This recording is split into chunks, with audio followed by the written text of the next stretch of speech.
Chapter 398. Zhao Village was a small mountain village at the border of Hejian County.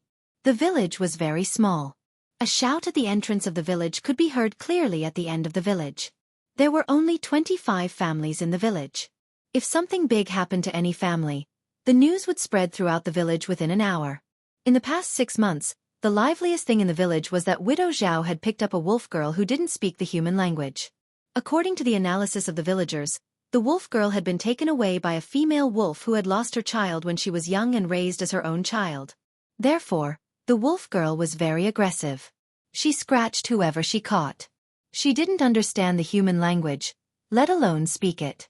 At first, the villagers were very worried that the wolf girl would bring disaster to the village. However, half a year had passed and nothing had happened. Not only was everything fine, but the wolf girl's hunting skills were top-notch.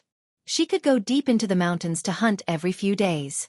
The hunters in the village only dared to wander around the periphery. The wolf girl dared to go deep into the mountains and hunt every time. Widow Zhao had lost her husband at a young age. It was difficult for a woman to live alone. Ever since she picked up the wolf girl, she ate meat for every meal. She could even use wild eggs to put on her face. The wolf girl was a taciturn person. She ignored everyone and didn't talk to anyone. She looked at people as if they were dead. The villagers were afraid of her. Widow Zhao, on the other hand, knew how to conduct herself. When the wolf girl returned from hunting, she would always give some good things to the families. Today, the wolf girl hunted 2 big wild boars and came back. She didn't blush or pant along the way. She walked as if she was flying. Without looking sideways, the wolf girl carried the 2 big wild boars into Widow Zhao's courtyard and closed the fence. "Yao, you're back. Wash your hands and face quickly. Come and try on your new clothes." When Widow Zhao heard the commotion outside, she knew who had returned. "My name is not Yao, The wolf girl crossed her arms and leaned against the door. She frowned and looked unhappy. She didn't like the way Widow Zhao addressed her. Compared to Widow Zhao's fluent pronunciation, the wolf girl's pronunciation was very strange. It was like a child learning to speak. The wolf girl, or Zhangpengji, had been in this strange, barbaric, and backward world for a whole year. For the first half of the year, she basically lived in the mountains. She knew that she had come to a completely strange barbaric era.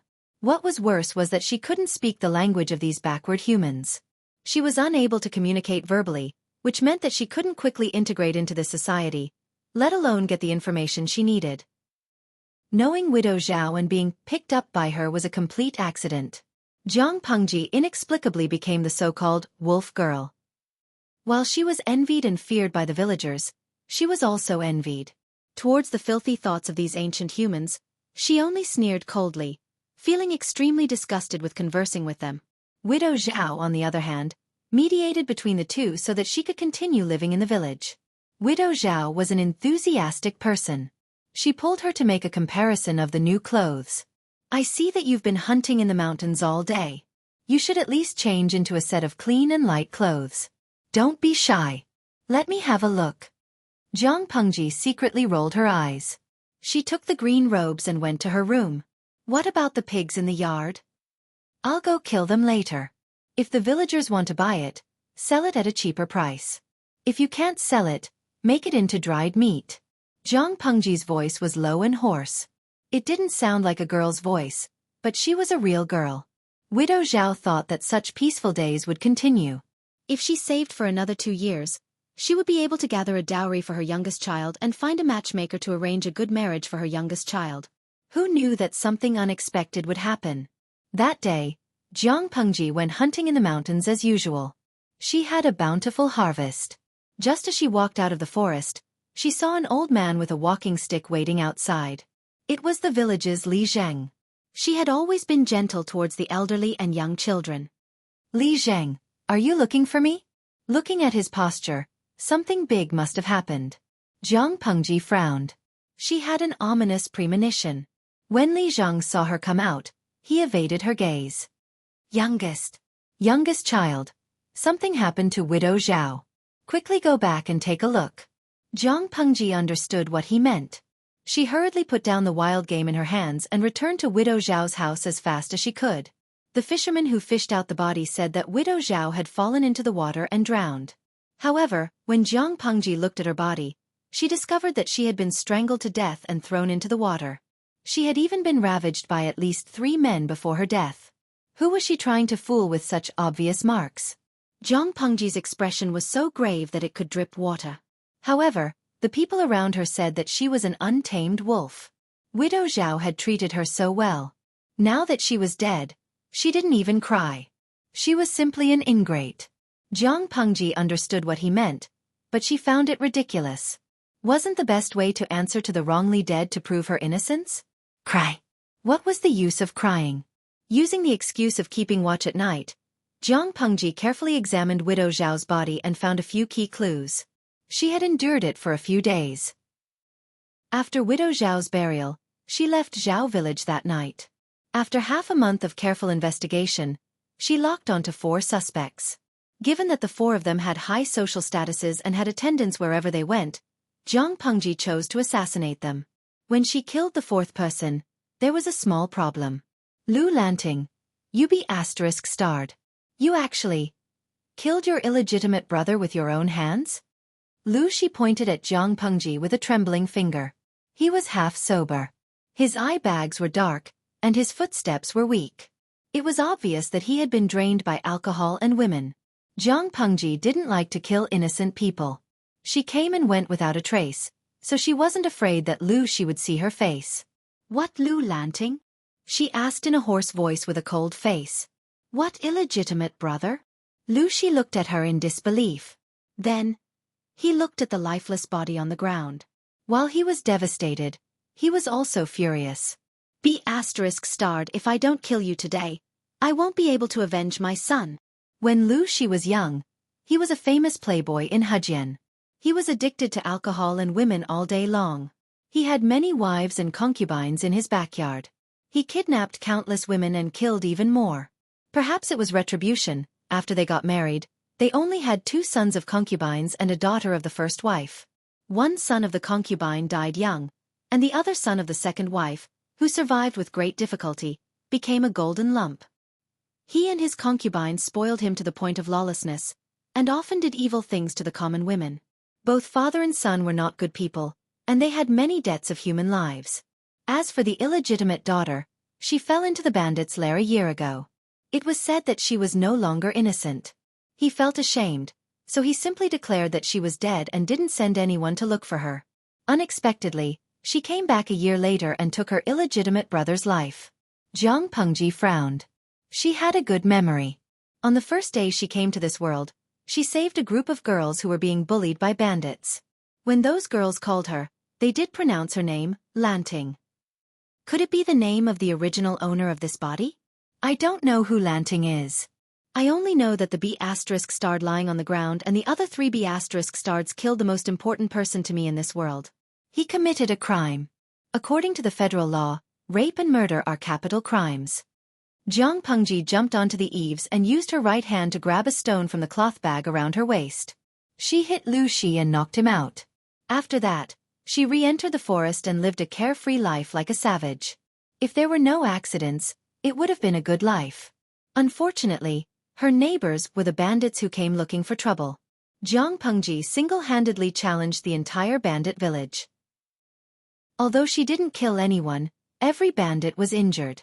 The lightest injury was a fracture. After witnessing Jiang Pengji's ruthlessness, all the bandits were afraid of her. Who owns this mountain? It's yours, my queen. Who has the final say on this mountain? My queen, you have the final say. Very well. From now on, this is my territory. Who should you listen to? We'll listen to you, my queen. Chapter 399. Hey, Daddy's Chongqing. Come and let Daddy hug you. He quietly waited for Wei Jingxian to feed the child and burp. Only then did he reach out to take Chongqing. His face was full of love. Alas, I haven't seen you for half a day and you look better. Feng Jin didn't even need to write a draft when he praised his daughter. Chongqing also particularly liked the refreshing smell on his body. She subconsciously got close to him. With her big bright eyes, the father and daughter looked at each other. Chongqing would occasionally make a strange gurgling sound. She grinned, revealing her bright red gums. Seeing the father and daughter talking in the same language, Wei Jingxian pursed her lips and chuckled. Her eyes were full of happiness. After playing for a while, Chongqing began to feel sleepy. Feng Jin put her back on the bed and took out a book from his sleeve. It was said that if a child listened to more introductory books, they would be more intelligent and would speak earlier than their peers. Based on the principles of, my daughter will not be bad, and, I love to study, my daughter will love to study too. Feng Jin naturally didn't want his child to lose at the starting point. If she listened more now, maybe when she was old enough to speak and learn, she would be able to speak well. Because the baby was sleeping on a cot, Wei Jingxian didn't see what book Feng Jin took out. She let the maidservant wipe her body and felt much better. Only then did she lie back down, feeling sleepy. During her confinement, she only ate and slept every day. She felt that her bones were stiff. She wanted to fall asleep with her Longjuan's gentle and clear voice, but she didn't know what he was reading. Every woman must first learn to be upright. The only way to be upright is to be chaste. Purity makes the body clean. Chastity makes the body glorious. Men and women are different inside and outside. Don't peep at the outer wall. Don't go out of the outer courtyard. Don't tell your name to a man who is not your family. Don't date a woman who is not virtuous. Only by being upright can one be a man. After reading this paragraph, Feng Jin couldn't help but turn to the page again, feeling a little strange. But the words women's analects were clearly written on it. Could this book be fake? Wei Jingxian also felt that something was wrong. She slowly got up and saw Feng Jin turning 2 pages and reading. When a woman marries, her husband is her husband. To compare her husband to the heavens is a sign of righteousness. If your husband is angry, don't be angry. She retreated and gave way to him, swallowing her anger and whispering. A maiden should never leave her room. He could come and go as he pleased. If you don't obey, I will scold you. Feng Jin was stunned. He immediately closed the book and picked up the women's commandments and flipped through it. A husband has the right to remarry, and a wife has no second wife. That's why it said that the husband is heaven. One cannot escape from the heavens, and one cannot leave the man. Those who go against the gods will be punished by the heavens. Those who are immoral and righteous will be merciless. The more Feng Jin read, the stiffer his expression became. At this moment, Wei Jingxian had already gotten up. She hugged her daughter, who was sleeping on the bed, and covered her ears. She said sarcastically, "It turns out that my husband likes such obedient girls who are like wooden puppets." The wronged Feng Jin. Without waiting for him to speak, Wei Jingxian continued, "If my husband likes her, you can look for her. But Chongqing was born after 10 months of pregnancy. I can't wait to spoil her. How can I bear to see her become like this and be abused by other men? I'm tired. My husband, please help yourself." Feng Jin, who was still in a daze. He sat in a daze and flipped through the other 2 books in disbelief. The contents were almost the same. Almost all of them asked women to be humble and weak, to be docile and docile, to not step out of the house, and to wish they could remove their brains. It was best if they could not think. How was this raising a daughter? It was clearly raising a female slave. Which proper noble daughter would be so submissive and lowly? Feng Jin felt that he had been deceived. As a gifted scholar, he should also have a talented daughter. That would be in line with his character. What happened to the 4 self-accomplishment classics for women? What happened to the primer for women? He had read the pirated version, hadn't he? Just as Jiang Pengji had said, a man would not only be a father-in-law in this life, but he could also be a father-in-law. According to the contents of the 4 self-accomplishment classics for women, which woman would not become a mindless blockhead in the end? A man did not mind marrying a mindless blockhead as his wife because he could choose from other concubines. However, he might not be able to accept his daughter becoming like that, marrying into her husband's family and being abused by others. For a newbie female con like Feng Jin, it was even more intolerable. He was so angry that he threw the 4 self-accomplishment classics for women out of the carriage. He couldn't wait to reason with Qiguan Rang. This person was so bad. Why did he give him such filthy things? He was deliberately causing trouble. Before that, he felt that it was necessary to clear his grievances. How could he be that kind of man? Jingxian, this is a misunderstanding. As your husband, I can't wait to love Chongqing. How could I? Before Feng Jin could finish, Wei Jingxian said, "If my husband is really like this, Why did you read such despicable books to Chongqing? Feng Jin, who felt very wronged. If he knew the contents were like this, not to mention reading it, he would definitely burn it to keep his daughter away from these poisonous things. This was given to your husband by Wanjing just now. In order to stabilize the grape trellis in the backyard, Feng Jin sold Qiguan Rang. A while ago, I was chatting with Jingxian. Didn't you mention the 4 self-accomplishment classics for women? I thought it was an excellent primer. That's why there was him. Speaking of which, he felt very wronged. Wei Jingxian was not really angry. She was just overreacting for a moment. At this moment, the sleepy Chongqing opened her eyes slightly. She yawned and squeezed out 2 drops of tears. She looked at her innocently. My husband doesn't know. Nowadays, these 4 books have become a must-read for noble women in Zhongzhou. They are also regarded as the standard by everyone. Before marriage, the husband's family must present a copy to his future wife. Wei Jingxian sighed. She looked at Feng Jin with a complicated gaze. She suddenly mentioned someone. My husband, do you still remember the great scholar of Zhongzhou, Mr. Wan Changzhai? Wan Changzhai? Of course, Feng Jin remembered. He was very familiar with the great scholar of the present age. Mr. Wan Changzhai had a 15-year-old daughter. Last year, she went to the Buddhist temple to offer incense. She accidentally lost a handkerchief and it was picked up by a ruffian. When the news spread, everyone thought that the girl had an illicit affair with the ruffian. The girl's original engagement was ruined. She was also despised by her fiancé's family for being an unclean girl. The clan elder was deeply embarrassed. While Mr. Wan Changzhai was not at home, he forcefully took the girl away and drowned her. Drowned her? Feng Jin was stunned. When Mr. Wan Changzhai rushed back, his daughter had already drowned. Not only did everyone not think that it was illegal, but they also thought that it protected the girl's chastity. Because her reputation was tarnished, she had an affair with a ruffian. Only death could prove her innocence. These things were told to her by her close friends. The more she heard, the more anxious she felt. Also, Mr. Wan Changzhai had a sister. She did not get along with her husband's family in the early years, so they separated. To prevent the girl from remarrying and bringing shame to the family, the clan elder also drowned her. Mr. Wan Changzhai was well known in Zhongzhou, but he could not even protect his own daughter and sister. What Wei Jingxian said made Feng Jin feel like he was listening to a heavenly book. She simply added fuel to the fire. I heard that there was a noble widow in Zhongzhou. The Wangmen widow refers to a woman whose husband died before she was married. In order to maintain her chastity, the woman still had to marry the man's memorial tablet.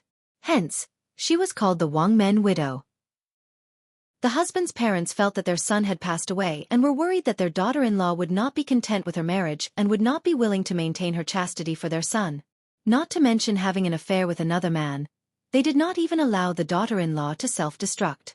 Hence, they forced the woman to cut off all 10 of her fingers to express her determination to maintain her chastity. All these were brought about by the 4 self-accomplishment classics for women. Chapter 400. How could there be such a ridiculous thing in this world? Feng Jin stared blankly for a long time. He had never cared about the trifles in the backyard, nor did he like gossip. Naturally, he had never heard of it. After he finished speaking, he heaved a long sigh of relief and said, Fortunately, our Chongqing is not from Zhongzhou. What a broken picture. Wei Jingxian glanced at him and saw the desire in his eyes. Her heart softened and she let him carry Chongqing. Husband, it's too early to rejoice. Wei Jingxian said worriedly. This thing has slowly spread in Hejian County. Some husbands even use the 4 self-accomplishment classics for women to demand their wives to abide by their words and deeds. If they disobey, they will be considered unchaste. Wan his. At this point, Wei Jingxian swallowed the rest of her words. She only looked worriedly at Chongqing in Feng Jin's arms. How she wished that she was a man. At least, the standards of men in this world were not so harsh. If that was the case, she would have less worries. As a woman, from birth to marriage to having children, there were too many restrictions and helplessness. Now, with the addition of the heavy shackles known as the 4 self-accomplishment classics for women, she could not imagine what Chongqing would do in the future. Although Wei Jingxian did not finish her sentence, Feng Jin could understand what she wanted to express. These books had actually spread in Dongqing? Dongqing inherited the open-mindedness of the previous dynasty, de Xia. The higher the status of a woman, the more freedom she had. However, with the 4 self-accomplishment classics for women, the situation was reversed. Women from aristocratic families were not as comfortable as ordinary women. How could this be? Don't worry. Our Chongqing is naturally the pride of the heavens. No one can easily trample on her. Feng Jin's eyes darkened and happened to meet Chongqing's bright eyes. He could not help but tease her and said, "If it really doesn't work, we'll find a husband for her in the future. Let's see who dares to bully her." Wei Jingxian looked at the father and daughter and smiled bitterly. Even if it's a son-in-law, this is only treating the symptoms and not the root cause. Can parents keep an eye on their children's marriage for a lifetime? Raising a child for 100 years is like worrying for 99 years. I owe this girl from my previous life. I have to pay her back in this life. Feng Jin sighed. In any case, these harmful books cannot continue to spread. Otherwise, I don't know how many women from noble families will be trampled and persecuted. Women from aristocratic families are born noble. How can they be subservient to others? Ridiculous. Deep in his bones was the nobility of an aristocratic family. If the 4 self-accomplishment classics for women only harmed ordinary women, he would at most frown. He wouldn't feel that there was much harm. However, once it harmed the women of an aristocratic family and his female relatives, how could he sit still? But now, Wei Jingxian was extremely worried. Feng Jin teased Chongqing for a while. She frowned impatiently and used her small fist to hit his fingers weakly, as if she was caressing him. "Jingxian, have you forgotten about Lanting?" He took a sip of his daughter's finger. It was soft and tender, with a milky fragrance on her body. It dispelled the tiredness in his heart. Lanting isn't an ordinary person. She won't hide her identity forever. If she succeeded, who would dare to look down on women? You don't have to worry for nothing. Take good care of Chongqing and take good care of your body, lest you fall ill. The environment of giving birth and confinement was so simple, but she and her child were healthy. It could be seen that God also cared for them. Wei Jingxian had been depressed for a long time. She didn't show it usually, but she always revealed a worried expression in private. After hearing Feng Jin's words, Wei Jingxian was so shocked that she almost bit her tongue. "Husband, you mean? Could it be?" It's hard to say now, but with Lanting's personality, she can't calm down even for a day. Even if she has nothing to do, she will still stir up trouble. Compared to Wei Jingxian's worry, Feng Jin was very calm. He said, "Now that the chaos has started, the 4 self-accomplishment classics for women won't last long. The people have lost their homes, the young and strong died in a foreign land. If women are still forced to remain as widows in chastity, how can the people quickly recover?" If the 4 self-accomplishment classics for women was published during peaceful times, it would indeed have a very good environment to grow. Feng Jin alone couldn't resist the entire trend. But now that chaos was everywhere, just this earthquake alone had buried the lives of countless young men, causing many women to lose their families. If the 4 self-accomplishment classics for women was done according to the content of the 4 self-accomplishment classics for women, if women didn't change, there would be only men left, and no new life would be born. In ancient times, it was the era of agriculture. Manpower was the main productive force. Without people, society could not develop. Feng Jin could see far ahead, so he wasn't worried.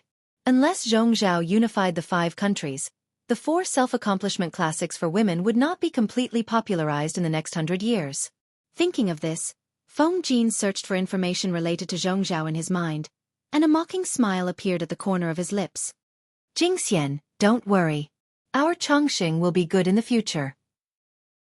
Zhongzhou had always been the most prosperous country among the 5 countries, but in recent years, the emperor had become more and more muddle-headed, the court was in turmoil, and relatives and eunuchs ran amok. A few years ago, there was even a party rebellion. The once prosperous Zhongzhou was actually following the old path of Dongqing. Looking at it that way, there was actually nothing to worry about. Yeah, Chongqing started to mumble again, her soft little claws grabbing onto Feng Jin's wide sleeve. The father and daughter were playing quite happily. After cleverly and wittily resolving a family crisis and coaxing his daughter, Feng Jin got out of the car with a face full of smiles. As soon as the curtain of the carriage fell, the spring breeze-like smile disappeared in an instant. He bent down to pick up the book on the ground and aggressively looked for Qiguanrang to settle the score. It was fine if he was lazy these days, but how could he use such a trick to trick him? Unbeknownst to Feng Jin, Qiguanrang had already taken refuge at Jiang Pengji's place. Have you read those books? Lanting has caused you a lot of trouble.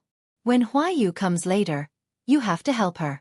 Qiguanrang savored the fragrance of the tea and put down the teacup. He said, as for those books, I think they're the work of some bored scholars. There's nothing worth reading. It hurt his eyes. Jiang Pengji said, those are the works of the Empress of Zhongzhou, written by a virtuous empress. How can people not pursue them? Qiguanrang was speechless. Jiang Pengji said maliciously, I plan to buy a few more books. When someone gives birth to a daughter, I'll give them a set. Qiguanrang deliberately misinterpreted Jiang Pengji's meaning. He said, Lanting wants people to learn how to raise their daughters? No, I want them to see if they follow the 4 self-accomplishment classics for women, how their daughters will be tortured after 10 years when they get married. The corner of Qiguanrang's mouth twitched. He deeply understood how sinister Jiang Pengji was. Lang Jun, you don't seem to like those books, Qiguanrang said. Jiang Pengji glanced sideways and said, of course I don't like them. Do you like them? Qiguanrang smiled and said honestly, if it's just from a man's point of view, I somewhat agree. After all, I'm just an ordinary man. But from the perspective of a father who has a daughter, those books are still too harmful. Chapter 401. As expected, Feng Jin still came to settle scores with Qiguanrang. However, literati, especially smart literati, did not settle accounts by rolling up their sleeves and going back and forth. Jiang Pengji's eyes darted left and right. She saw Feng Jin and Qiguanrang sitting on one side of the tent, engaged in a war of words. No one was willing to take a step back. The whole tent was filled with invisible smoke. She secretly rolled her eyes and said to the audience in the streaming room, Host V, are you willing to bet that these 2 men are feminists? Their quarrels can be so artistic. I've learned a lot. Clearly, she was the one who started the fight. Now that things have gotten out of hand, she's the one who took the blame. Such a shameless streamer is a breath of fresh air in the streaming world. Sugarless mints, feminists aren't scary. What's scary is that they have a brain. I thought they were having a pleasant conversation. After the expert in the streaming room, I found out that they were actually quarreling.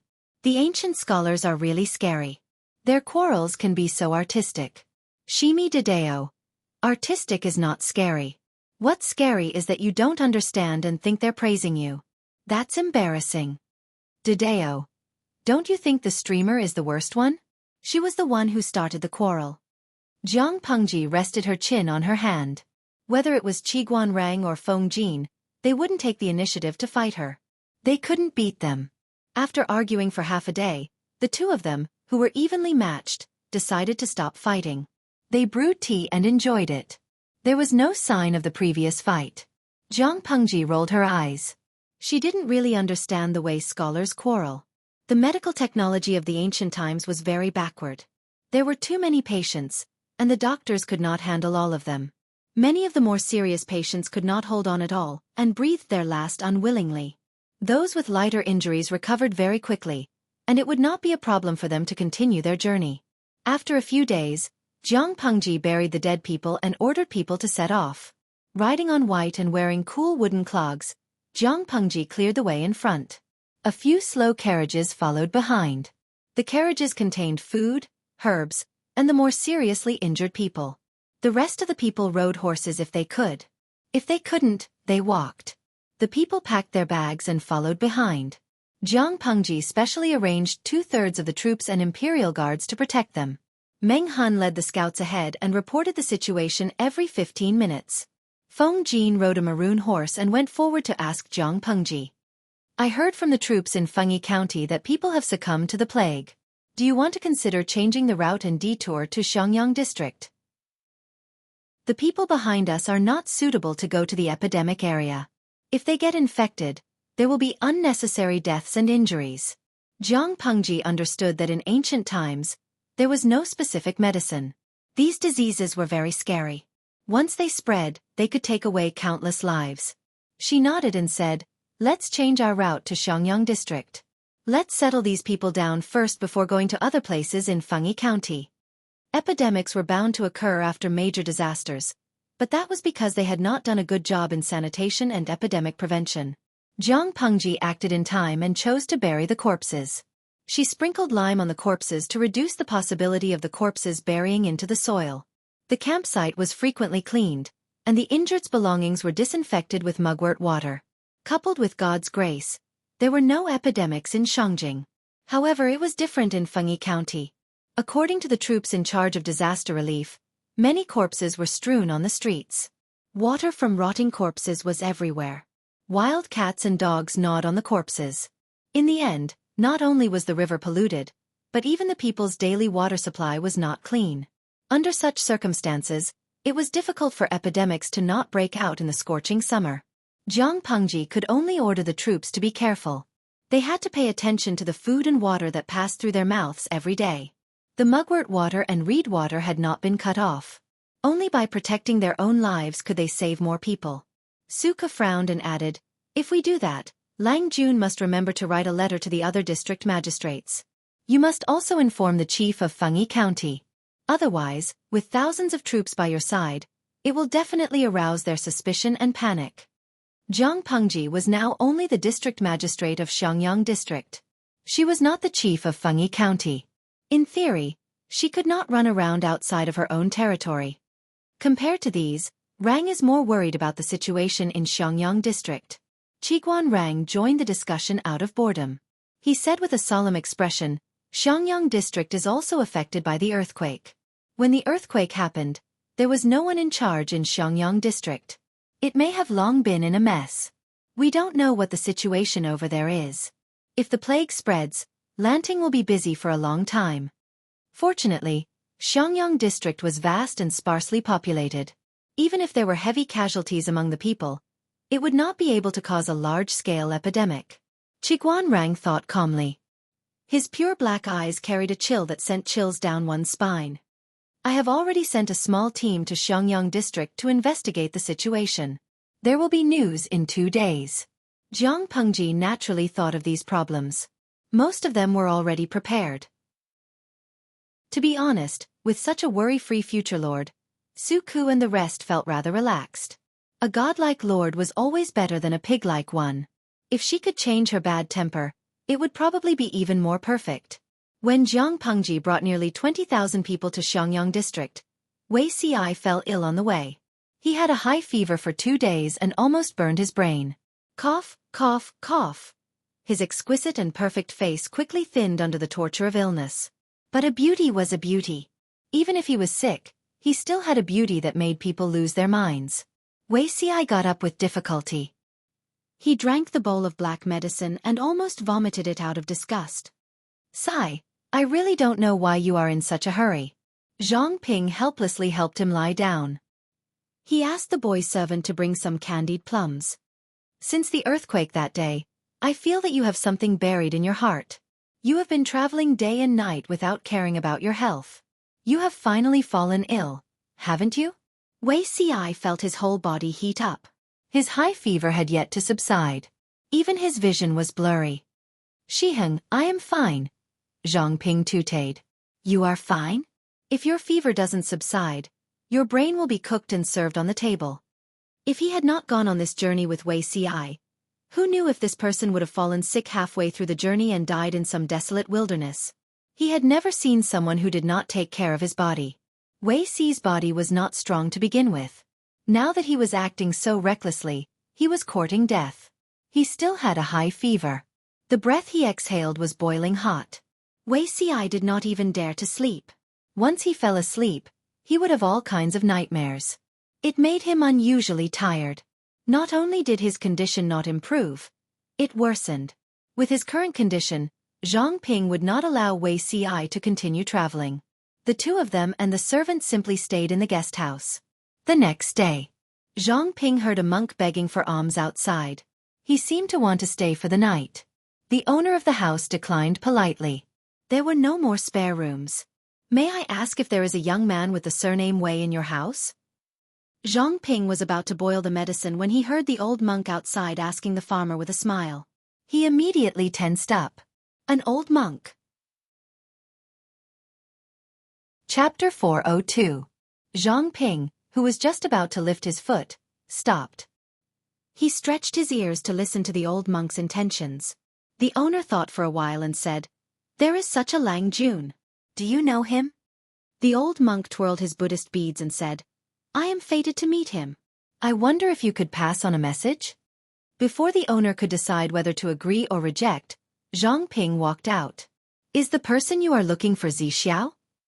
Zhang Ping knew that Wei Ci had many friends, but the monk in front of him was a little strange. How did he know that Wei Ci was staying here? Yes. How is Wei Ci doing? Zhang Ping believed most of it. He turned to the side and invited the old monk and the novice monk into the house. It was midsummer and the sun was blazing. Xiao's fever hasn't subsided for the past 2 days. He's so sick that he's about to faint. We've used all kinds of medicine but it doesn't seem to work.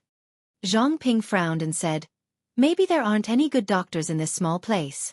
Anyway, his illness makes me worried." The old monk smiled and took off his bamboo hat. He passed the hat and the wooden staff to the novice monk beside him. "You are wrong. Wei Ci hasn't recovered yet. I'm afraid he's missing a catalyst." The owner warmly filled a bowl of cold and clean well water. The old monk bowed and took it with a smile, thanking him in a low voice. Zhang Ping was shocked. Catalyst?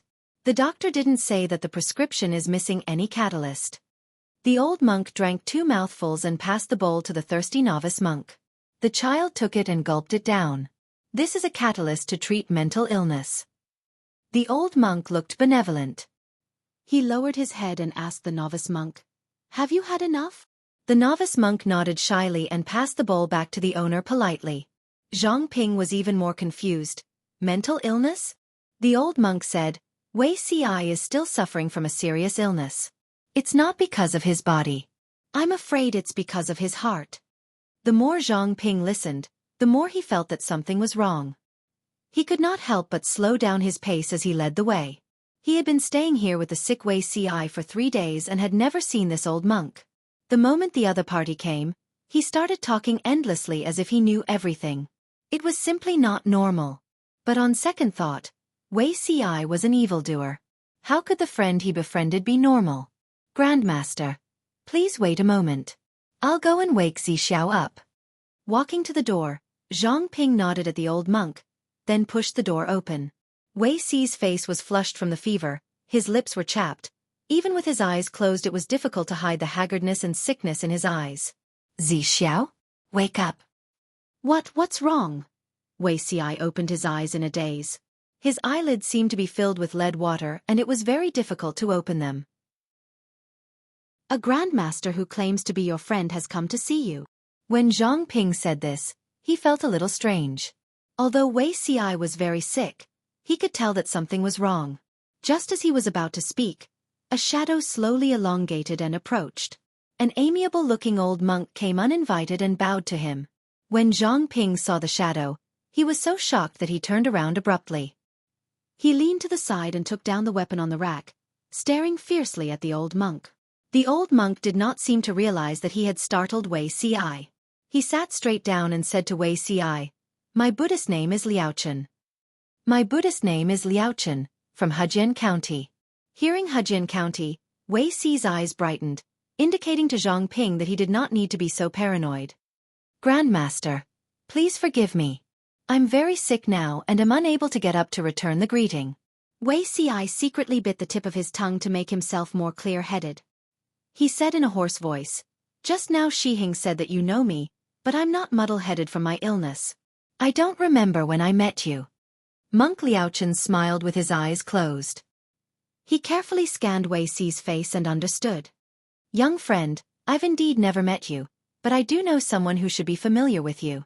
Wei Ci's heart skipped a beat. A person's name appeared in his mind, making him feel defeated. Even now, he still could not let go of that person. He was possessed. Who is the Grandmaster referring to? Lu Shi from Hejian County, the son of Lu Prefecture's governor.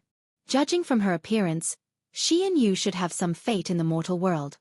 Wei Si's already red face instantly turned 2 degrees hotter. He even looked a little embarrassed. Ci and that Lang Jun are both men. Cough. When did the Grandmaster take over the Moon Lord's responsibility? Although Zhang Ping put down his weapon, he was still wary of the old monk's actions. However, listening to the conversation between the two, he felt that he seemed to have heard some big news. Wei Ci and Lu Shi are both men. Zixiao actually has the hobby of splitting peaches? Liao Chen did not answer but asked, "Young friend, are you going north to find Lu Langjun?" Wei Ci responded with silence. Liao Chen continued, "Almsgiver, do you know that the difficulty of recovering from this serious illness is not because of the ineffective medicine, but because of the knot in your heart? What exactly is the Grandmaster trying to say?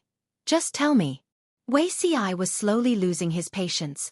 Because of the foreboding dream, Lu Shi had become a knot that he was unwilling to touch. If he had been more determined to not let her go to Shangjing, perhaps she would not have encountered the earthquake that should not have existed. Dongqing was located in the north. There were only 3 recorded earthquakes in 1,000 years. His brain was not damaged, so naturally he remembered it clearly. In his previous life, there were no earthquakes in Dongqing. But now it happened. This made him wonder if this earthquake was a warning from the heavens that a demon was born in the world? In this world, other than him who came back from the dead, who else could be considered an ominous demon? Lu Langjun is fine. She is very lucky. But young friend, if this continues, I am afraid that you will not live long. Liao Chen said frankly, the lord of the fated true dragon, blessed with luck, even demons and monsters will not be able to get close to him.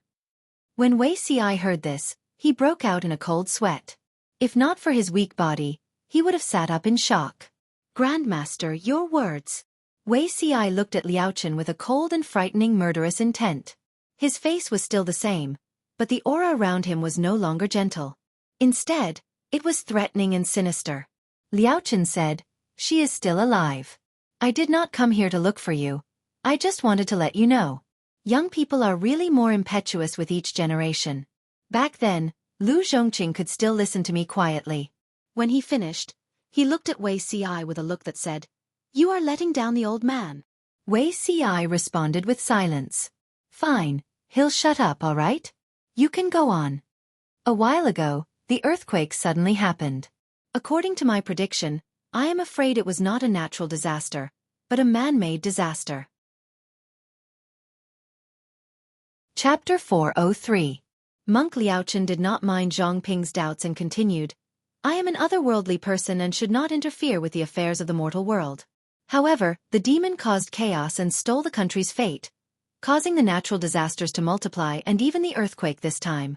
The people of the world died because of the demon's greed. The demon not only stole the fate of a country, but also the vitality of the people. My friend, you have learned some Shen Shu, you should understand."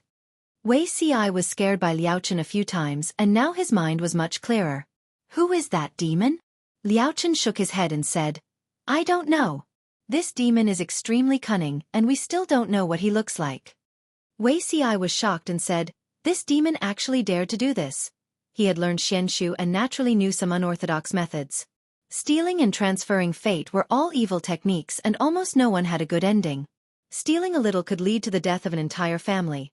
But Wei Ci closed his eyes and carefully recalled the successive disasters in Dongqing over the years. Compared to the situation in his previous life, it was at least 30% more. In addition to the huge earthquake this time, he did not dare to imagine how much of Dongqing's fate was stolen and how much of the vitality of the people was stolen. It was unbelievable that he could still be alive after stealing so much. It was true that Dongqing's fate was nearing its end, but it could still survive for 7 to 8 years. However, looking at the current situation, it might not even last 2 to 3 years. The ability to check the fate of a country could only be done by a mighty person. The old monk in front of him was probably a real Taoist master. In fact, I had already noticed it 10 years ago. At that time, Dongqing's fate was weakening rapidly and the fate was getting thinner and thinner. When a country was about to die, it would either die today or tomorrow. Liao Chen did not care about this at all. People outside of the secular world did not like to interfere with worldly affairs and would get involved in karma and sin for no reason. However, this demon who stole the fate had evil intentions. When Liaochen made up his mind to catch it, he realized that the demon's whereabouts were strange and he could not find any trace of it. The demon stole around Dongqing and left a mess behind. Instead, the innocent people had to bear the consequences. Even with your level of cultivation, you can't catch that demon? Wei Ci frowned and was worried. There's nothing we can do. Monk Liaochen shook his head helplessly, but it was this earthquake that allowed me to discover some clues. The next Ziwei Emperor Star's fate was also stolen a little, but the Emperor Star's actions were in accordance with the will of the heavens, so it should have grown. Wei Ci's face suddenly turned pale. He understood who the Ziwei Imperial Star that Wei Chen was talking about was. According to his words, could it be that the demon had his eyes on her? Although the Emperor's aura of Ziwei was a mysterious thing, Wei Ci knew that it would be fatal to lack it at certain times. Take a chestnut for example, having the geographical and human advantages, but lacking the crucial timing. What kind of feeling was that? Sometimes luck was also a part of strength. Wei Ci knew that the person was capable, had a good temperament and means, but if he was defeated because his luck was weaker than his opponent's, then it would be too unjust. Master, do you mean that demon is currently lurking around Lanting? Yes, I realized this, so I hurried to the north to warn Lu Langjun to be careful. But Liaochen smiled bitterly. That Langjun is full of malice. Not to mention the demon, even if a ghost came, I'm afraid it would turn around and run. Monk Liaochen realized that Jiang Pengji's emperor's aura had mysteriously decreased. Then after a period of time, it steadily increased again. He spent a lot of effort to calculate and realized that this person's fate was many times more malice than the previous dynasty's Prime Minister Huang Fu's fate. If that demon really had his eyes on her, it would not end well. Speaking of which, the fate of this young man in front of him seemed to be no different from that of Prime Minister Huang Fu. It was no wonder that this person and Lu Langjun were fated in the mortal world. Using malice against malice, they were a pair. Harming each other, saving the world. Amit Ba. Good, good. Monk Liaochen chanted the name of Buddha in his heart. On the surface, he showed a compassionate look, as if there was a Buddha's aura behind him. So, I prepared to go back. Since he was fine, why would he go to the earthquake-stricken area? Wei Ci was speechless. When I passed by this place, I found a dying phoenix. I knew it was you, so I came to pay a visit. After Monk Liaochen finished, he looked at Wei Ci silently. If this person died, the Zhenlong would only be left with a lonely life. Even if he could found a country, there would be no inheritance. It was equivalent to ending a dynasty. Enlightening this person's heart was equivalent to saving his life. It indirectly linked the fate of a country, but it was not related to karma. Feeling good. For a superior person like Monk Liaochen, nothing was more attractive than merit. Wei Ci was an introverted person. After being lectured by Monk Liaochen, his cheeks turned bright red. It was not because he had a fever, but because he was embarrassed. At this moment, he was really glad that he was seriously ill. Otherwise, he would not have the face to see anyone. Liaochen said, "The Ziwei Imperial Star is fine. You should focus on recuperating. Don't think too much." "Thank you, Master." As if a huge rock had been removed, Wei Ci felt his entire body become lighter. Seeing that he was still tired, Monk Liaochen gestured to leave.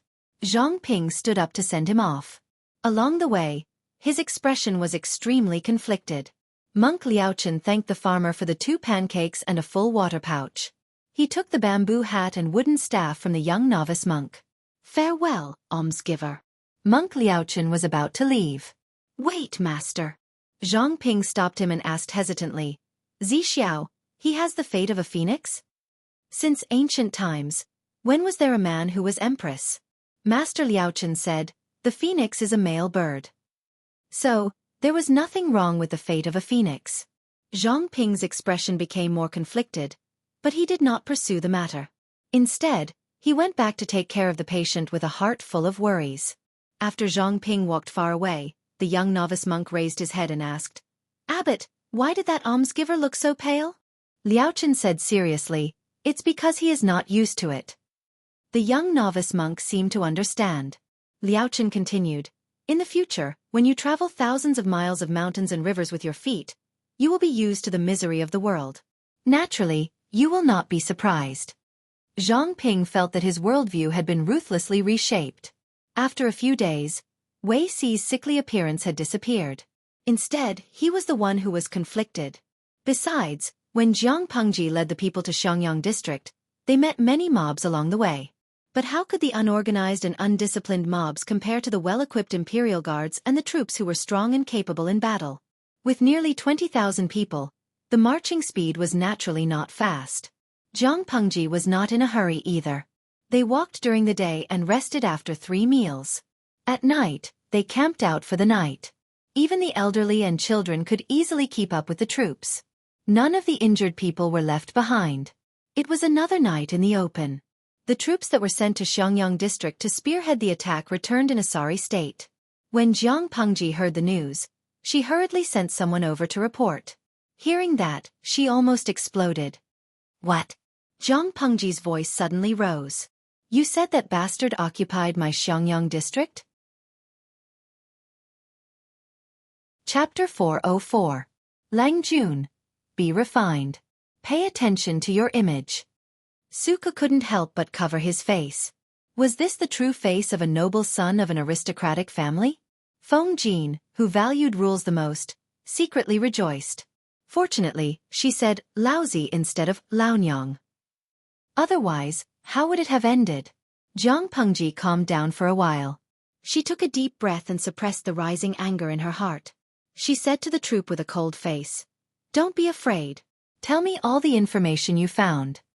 However, Jiang Pengji's aura was too fierce. The troop was scared out of his wits. He only found his voice after 2 breaths.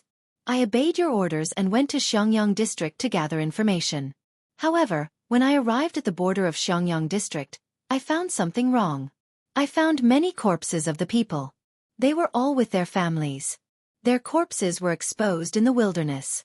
The cause of death was not due to the earthquake, nor was it due to hunger or disease. After some identification, they were all killed by axes, hatchets, sticks or other heavy objects. Once he started talking, the soldier was no longer nervous. His speech was smooth and clear. He continued cupping his fists and reported. Not only that, after many investigations, we found that these citizens must have encountered enemies that far outnumbered them during their escape. They were surrounded and beaten to death by the enemy without much struggle. Most of the men died tragically. The women or girls were dragged to the side and suffered different degrees of humiliation before dying tragically. Such evil deeds are despicable. It was not wrong to say that they were a mob. The scouting troop found many such corpses at the border of Xiangyang district. Not only did they die a miserable death, but their clothes and valuables were also crudely snatched. Many of them were unclothed and their bodies were exposed to the scorching sun. They died with their eyes wide open. Jiang Pengji listened calmly. Her expression did not change at all. However, the surrounding atmosphere was slightly solemn. The audience in the streaming room also stopped chatting. It was as if they were infected by the solemn and austere atmosphere. They could not help but straighten their backs and wait solemnly. Jiang Pengji's voice became colder. Continue. The subordinate said, "We pretended to be refugees. After we entered Xiangyang district, we were interrogated a few times. After a few rounds of probing, we found out that 3 days after the earthquake, Xiangyang district had already been occupied by the Qingyi army. They even took over the Xiangyang district mansion." Qingyi army. Feng Jin muttered as he sat at the side. He didn't expect a motley crew to be able to break through Xiangyang district. The district headquarters of Xiangyang district was very poor, but they more or less kept some soldiers. In addition to the servants kept by the local gentry and wealthy families, there should be at least 1,000 or 2,000 soldiers in total, if not 3,000 or 5,000. These people were faced with a group of rioters armed with hoes, choppers, and axes. How could they lose so easily? Apart from that, is there any other specific information? Jiang Pengji furrowed her brows. In her heart, she wished that she could ride on white and charge over. To her, what was hers. What she fancied was also hers. Whoever dared to extend their claws into her territory, she would chop off their claws with one claw. Not only that, according to the troop's description, the members of the Qingyi army were not good at all. She was now the district magistrate of Xiangyang district. Xiangyang district was her territory. The people there were under her protection. The Xingyi army really did not care about their lives. The subordinate said, "We waited in Xiangyang district for 2 days and discovered that the Xingyi army were not ordinary rioters. They had a leader who was known as the 9th general of the Xingyi army. He was tall and sturdy and held 2 huge axes in his hands.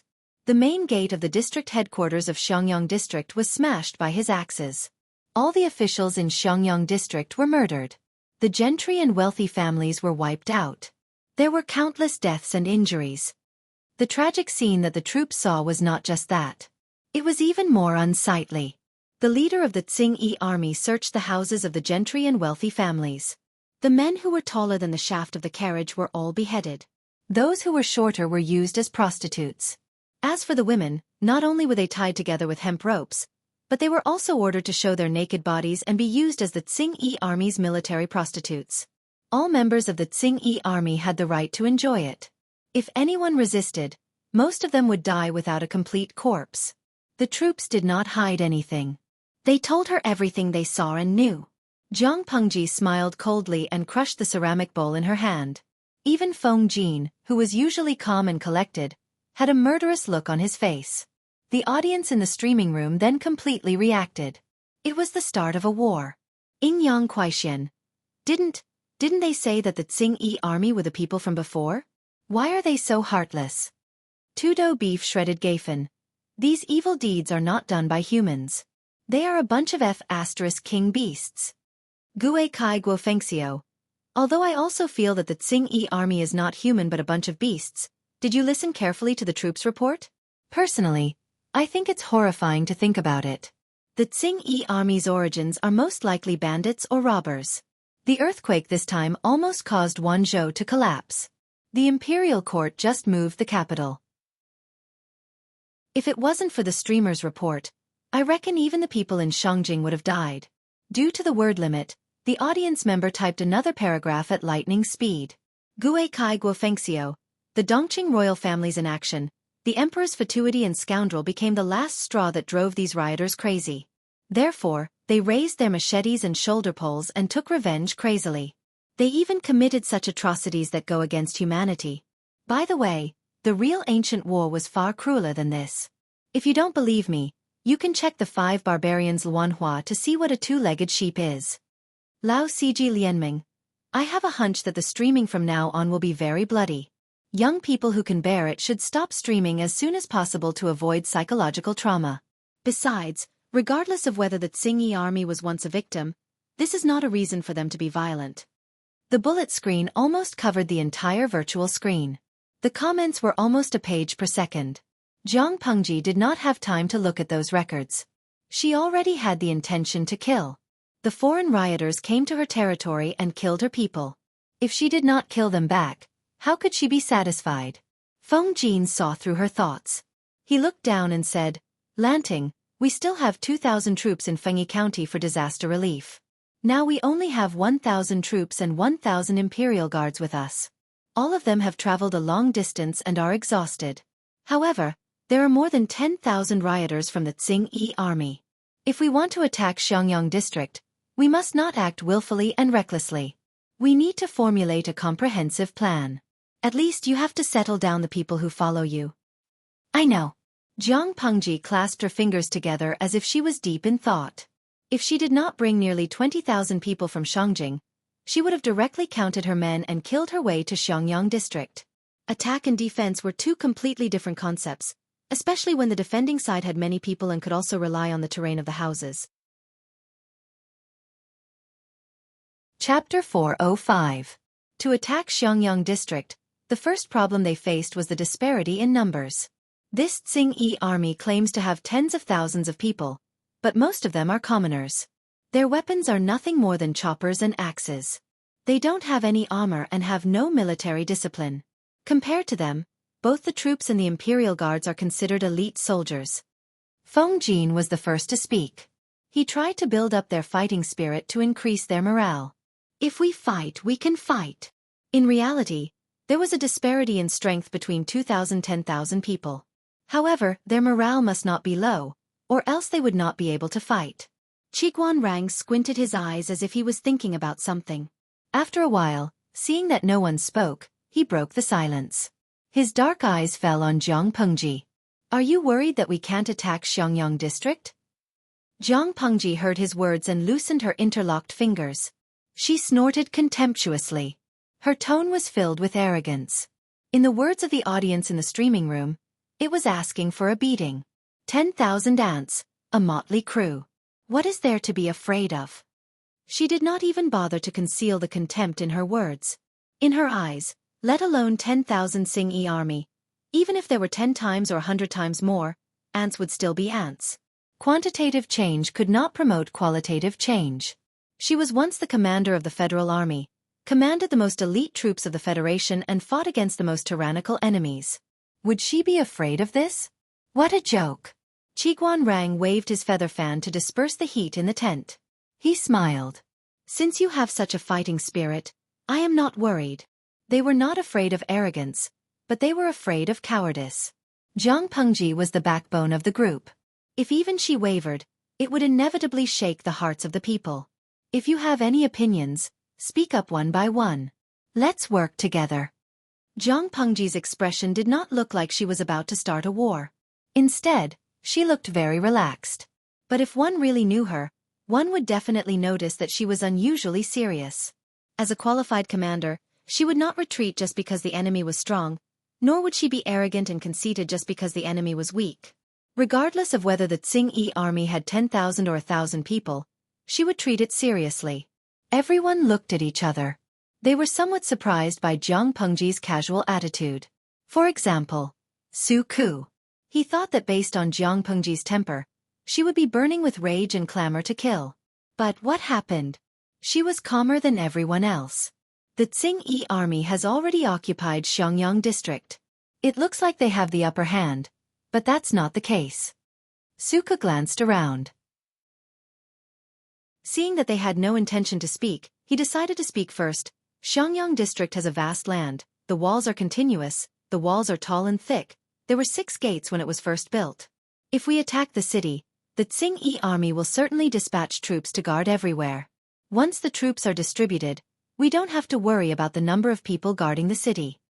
Jiang Pengji nodded and said, but the point is, we don't have any siege weapons, and we don't even know how many reserves Xiangyang district has. Meng Hun scratched his head and said, the Xingyi army is a mob. Most of the leaders are fugitives and the rest are ordinary people. Even if he knew how to use the machine, how much power could he unleash? If we can catch them off guard and burn their defensive items in advance, it will save us a lot of trouble. Facing these undisciplined fellows, numbers might seem intimidating, but after analyzing the situation, there was nothing to be afraid of. If the Xingyi army chose to defend the city, they would be at an advantage. If they chose to confront each other, they would be at a disadvantage. With regards to Meng Hun's suggestion, Feng Jin and Xueqi both shook their heads and rejected it. The defensive equipment must not be burned or destroyed. Their goal was to take down Xiangyang district, but once they got rid of the Xingyi army, it was hard to guarantee that there would not be a second or third army. They did not have many people on their side. If they did not have the help of the defensive equipment, they would have to sacrifice a lot to defend the city. At this time, they were short of manpower. It would be heartache to lose a few soldiers. If they had the help of the defensive equipment, the pressure would be greatly reduced. The suggestion was rejected. Meng Hun could only scratch his head in embarrassment and simply wait for them to come to a conclusion. In reality, regardless of Xueqi, Feng Jin or Qiguan Rang, each of them had their own ideas, but there were drawbacks. Especially Qiguan Rang. This person had always been good at treachery. Now he kept his mouth shut, not because he had no other way, but because he could not say it. Jiang Pengji's reputation was so good, it was not suitable for her to be tainted by violence and bloodshed for the time being. Feng Jin and Xueqi were the same. They already had a decision in their hearts. They could definitely take down Xiangyang district quickly. Due to various concerns, they could only put these ideas aside for the time being and find a more appropriate way. Faced with their silence, the audience in the streaming room was anxious and anxious. They were simply on the verge of exploding. Yang Kuaixian, streamer, say something about fighting. I don't see you guys discussing it much. Tudo Nyo Gaizhong fan, I'm so nervous, even through the screen, I feel like a storm is brewing. In Yuejia Zhuge Qinma. Why are you guys panicking? How could war in ancient times be so simple? The streamer doesn't understand the terrain of Xiangyang district, they don't understand the situation in the city, they don't understand the division of troops in the city. How can they fight when they don't know anything? Sugarless Minty. Since they don't have this information, then what are they talking about? In Yuejia Zhuge Qinma. How would I know? Dashing Jiawa. To the person above, it's a waste of your ID. Bill Gates. What's wrong with ID? I took this ID now. Does it mean I have to be the richest man in the world? The topic changed. This also eased the atmosphere in the streaming room. It was not as hostile as before. Jiang Pengji tilted her head, her gaze sweeping across the faces of the three people. She understood that they were worried about her benevolent reputation. Hence, she said calmly, I'm not someone who cares about my reputation. If I can end the battle quickly, I'll do it quickly. Finishing, she added, don't be fooled by my frail appearance. If we really fight, I can smash the city gate with one punch. Therefore, whether it's to lure the enemy out of the city to encroach on them or directly attack the city gate, it's actually all possible. Everyone. Smash the city gate with one punch? Feng Jin coughed awkwardly. It seemed like he did not expect his partner to be so arrogant. Since she had already said so, naturally there was no need to be restrained. In my opinion, why not lure the enemy out of the city and kill them? As he spoke, he squinted his eyes slightly, a change from his usual gentle appearance. Now he looked dangerous and cold. Feng Jin continued, order the 3,000 commoners and 500 soldiers to disguise themselves, bring along the military supplies, and lure a portion of the Tsingyi army out of the city, to the ambush place. A few days ago, I listened to Lanting's words. I read it humbly. I know there's an excellent call near Xiangyang district. The two sides of the call are easy to hide. The mouth of the call is narrow on the outside and wide on the inside. If we lure the Tsingyi army in, rocks will fall from both sides. It will not be easy for them to retreat. His tone was calm, but the audience in the streaming room heard it and had goosebumps. He was planning to trap them at the mouth of the call and smash them all into minced meat. Chapter 406. A few days later, in the district headquarters of Xiangyang district. General Jiu, have a taste of this aged wine. This was the original district magistrate's most treasured wine. A jar is worth hundreds of taels of silver.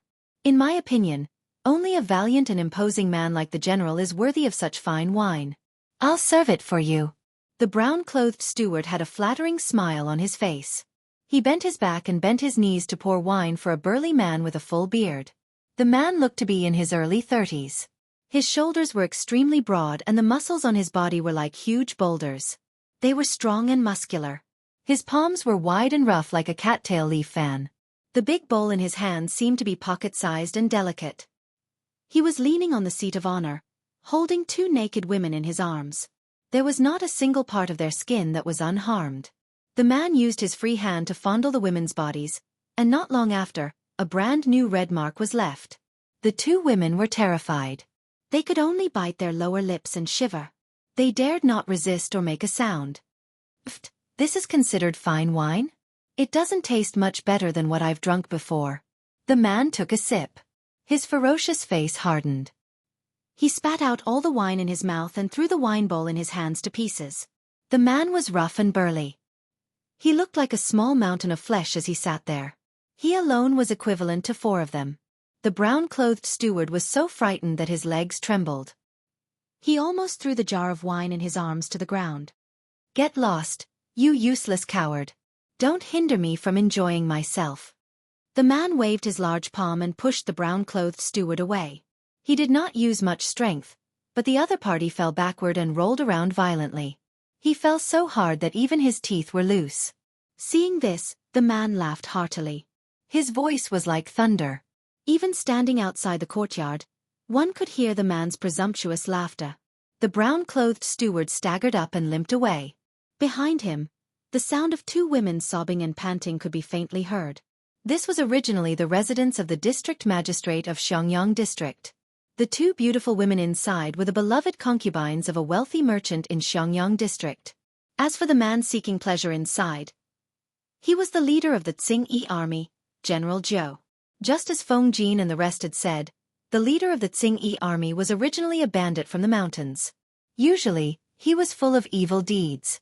If it wasn't for the disaster caused by the earthquake, The Dongqing royal family courted death and moved the capital, which caused the people to seethe with resentment. They might still be entrenched in the mountains and engaged in the business of robbing houses.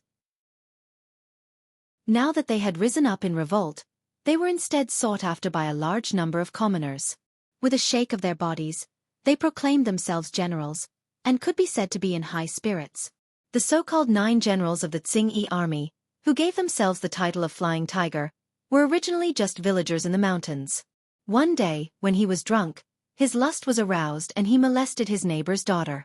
Encountering strong resistance from the other party, he killed her by mistake. Because he was afraid of being arrested and thrown into prison, he could only flee in panic.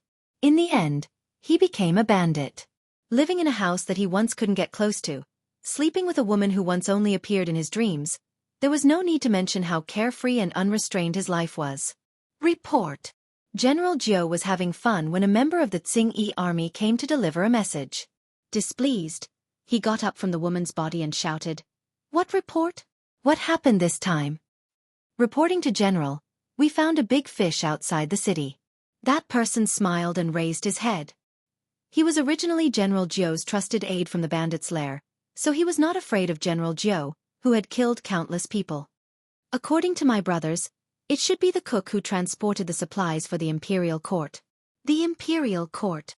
General Jiu's heart trembled, and he asked, "How many people?" "About 3,000 people, most of them were injured. They must have fought with someone and barely managed to escape."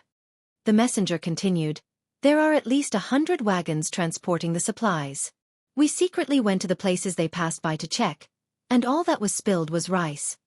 When General Jiu heard this number, he could not help but be tempted, but after being tempted, he felt a little worried. 3,000 people. Isn't that too many people? The messenger continued, "General Jiu, don't worry. Among the 4,000 people, 70 to 80% are commoners who fled for their lives. The rest of the soldiers were also wounded. These rations were probably sent by the idiots in Shangjing to other places for disaster relief." After the establishment of the Xueqi army, they repeatedly robbed Jiang Pengji's troops and seized a lot of rations. In the eyes of these bandits, rather than using the rations to save those half-dead commoners, it was better to let them have it. The Xueqi army rose up in revolt for the sake of the commoners. "General, in my opinion, they want to pass through Longhu Boardwalk. If we let them pass, it will be difficult for us to chase after them." After passing through Longhu Boardwalk, it was the territory of Chengde County. There were also a few troops of the Xueqi army there. This fat piece of meat would be taken by others. General Jiu thought about it and asked, "How much rations do we have?" The messenger replied, "We plundered quite a lot of money, but we didn't eat much. Many of our brothers are still tightening their belts." In terms of rations, there was actually quite a lot, but it could not withstand the over 10,000 members of the Xueqi army. Everyone ate to their heart's content. After a few days, their rations were almost depleted. If it was not the autumn harvest season, the granaries and grain depots of every household would not have enough rations. If this continued, they would starve again. General Jiu frowned and said impatiently, "Then bring your brothers and intercept their rations. Don't let other people take advantage of them." The messenger was delighted. General Jiu's words meant that he would not take action? Thinking of the contents of the report from his subordinates, he could not help but be ecstatic. That group of people transported a lot of rations. The commoners who followed them to escape were all packed with money. There was a lot of profit to be made from them. "General, how many brothers should I bring to intercept the rations?" "Just bring 3,000. General Jiu originally wanted to say 4,000, but he thought that most of those people were commoners and their combat power should not be strong. Order received. The Xueqi army had been sending people to keep an eye on the troop transporting rations. Once they gathered enough men, they could leave the city to pursue them. Less than 2 hours after leaving the city, they could faintly see that group of people walking towards Longhu Boardwalk like ants. They seemed to have experienced a fierce battle. Everyone was injured and looked exhausted. They walked very slowly. Transporting a large amount of rations was not fast. In addition, there were thousands of commoners dragging the troop down. Their speed was as slow as a tortoise. "I thought we had to delay for half a day before the fish would take the bait. I didn't expect them to come so quickly." Meng Hun noticed the movement from afar. He used his hand to shade himself from the sun and quietly turned his head. His sharp eyes discovered the traces of the Xueqi army chasing behind him. Xueqi smiled and said, "Don't say any more. Let's go. Lang Jun is ready." He wore a brown short shirt and was dressed like a commoner. He wore a pair of straw sandals that were almost worn out. He looked very down and out. "Do you know how many people they have?" Xueqi pressed the bamboo hat on his head and asked Meng Hun. Chapter 407. Pick up the pace. Meng Hun waved his hand and the huge troops sped up a little. They had rested well, but the Xueqi army had rushed all the way and were exhausted. Now that the weather was scorching hot, they used up more energy than them. "Deputy General, they seem to have discovered us." The pursuing Xueqi army realized something was wrong. The leading bandit was General Jiu's confidant. Seeing the situation, they knew it was bad. "Don't let them pass the Longhu boardwalk. Chase after them. Let's catch them like turtles in a jar." Yes. The Dragon Tiger boardwalk connected Fengyi County and Chengde County. Usually, many caravans would pass through here in order to save time. The road here had also been repaired several times. However, it was narrow and could only allow 2 supply wagons to pass side by side. It took a lot of time for 100 carriages to pass one by one. The Xueqi army and Meng Hun were getting closer and closer. Meng Hun snorted and said, "Troops, line up. Take 50 steps forward and load the crossbows. Escort the people to pass first." 200 troops listened to the order and stepped out to block the narrow road. 50 people in a row, they took out their bows and loaded the arrows. After waiting for the people and the carriages to pass, the Xueqi army was less than 200 steps away from them. "First row. Second row, forward." With a buzzing sound, 50 arrows shot towards the Xueqi army with a strong momentum. The leading Xueqi army naturally saw the troops' actions, but they did not care and continued to chase. At such a distance, even the best archers might not be able to shoot over. Poof, poof, poof. In the next moment, the sound of arrows piercing flesh was heard. Fresh blood splattered. The Xueqi army soldiers who were shot were still charging forward. With a thud, they fell to the ground. Some arrows even killed 2 people, colluding with each other. Second row. Third row, forward. Following Meng Hun's order, the 4 rows of improved crossbows connected perfectly. After a round of shooting, a small group of Xueqi army soldiers in front was already lying on the ground. At that moment, both parties were less than 150 steps away. When the 4th platoon shot their arrows, the 1st platoon had already loaded their arrows and returned to the 1st platoon. "Line up, fire," Meng Hun calmly commanded, making the troops feel at ease. Even their hands holding the improved crossbows no longer trembled. These troops had all seen blood. They were led by Meng Hun to kill bandits all over the mountains. But how many bandits were there in a village? There were 3,000 members of the Xueqi army in front of them. Not to mention their combat power, just their posture made their legs go weak. Fortunately, Meng Hun was a man who had seen much of the world. As the former commandant of the Meng family, what had he not seen? Under his supervision, the 2 rounds of shooting were completed perfectly. In order to lure the enemy, each troop only carried 2 or 3 arrows in their quiver. During the 2nd round of shooting, the 4 troops retreated in an orderly manner, leaving behind hundreds of corpses of the Xueqi army. Caught off guard, General Jiu's confidant's face turned livid, and anger burned in his chest. "Their quiver is empty. Continue chasing. When we catch up to them, we won't leave a single one alive." His words made the timid Xueqi army regain their confidence. They chased like a hive of bees to the mouth of the mountain. 300 meters ahead, the people who were escorting the supply wagons and the people who were running for their lives were already in a mess. When he saw that, he was ecstatic. "Wait a little longer. Wait for everyone to come in." Jiang Pengji held a weed in her mouth and sneered. She crouched on the top of a hill at the side. She was very satisfied with the troops' performance just now. Luoyue watched the whole process and felt a chill run down his spine. He knew that Jiang Pengji's troops were of good quality. They usually obeyed orders and had the demeanor of elite troops. He also knew that almost every troop carried a strange-looking crossbow on their back and valued the crossbow like it was their wife. However, He had never thought that the seemingly unimpressive troop would be able to produce such a powerful force after they worked together. At that distance just now, even the well-trained Imperial Guards could not guarantee that they would not panic. Lang Jun, you are a gambler. This is not a good habit. Feng Jin looked at the situation below. The Xingyi army at the front was less than 100 meters away from the troops. If they went overboard, the 200 troops below would be annihilated by the Xingyi army. If we don't sacrifice our children, we won't be able to catch the wolf. I don't intend to let the Xingyi army return alive. Zhang Pengji sneered. They dared to occupy her Xiangyang district. She did not care about the members of the Xingyi army. No matter who they were, they all deserved to die. Troops, load up the crossbows. Meng Han ordered again. Retreat while fighting. The troops who originally did not have arrows took out arrows from the bottom of the supply wagons one by one. They loaded the arrows skillfully and lined up. Buzz, buzz, buzz. The arrows flew out and the Xingyi army in front of them were riddled with holes. The mouth of the mountain was narrow. The deeper they went, the more spacious it became. The troops could stand side by side with 30 people, but the Xingyi army could only stand side by side with 10 people. In order to lure the Xingyi army into the mountain, the troops shot in an orderly manner while retreating to make more space. However, the Xingyi army were not stupid. They directly picked up the dead bodies in front of them and used them as shields to quickly shorten the distance between them. Falling rocks.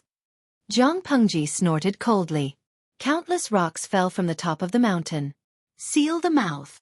After a round of falling rocks, the Xingyi army was already in a daze. Their screams filled the narrow mountain. The Xingyi army realized that they were ambushed. Many of them wanted to turn around and retreat. However, the mouth of the mountain was narrow and there were huge rocks falling from above.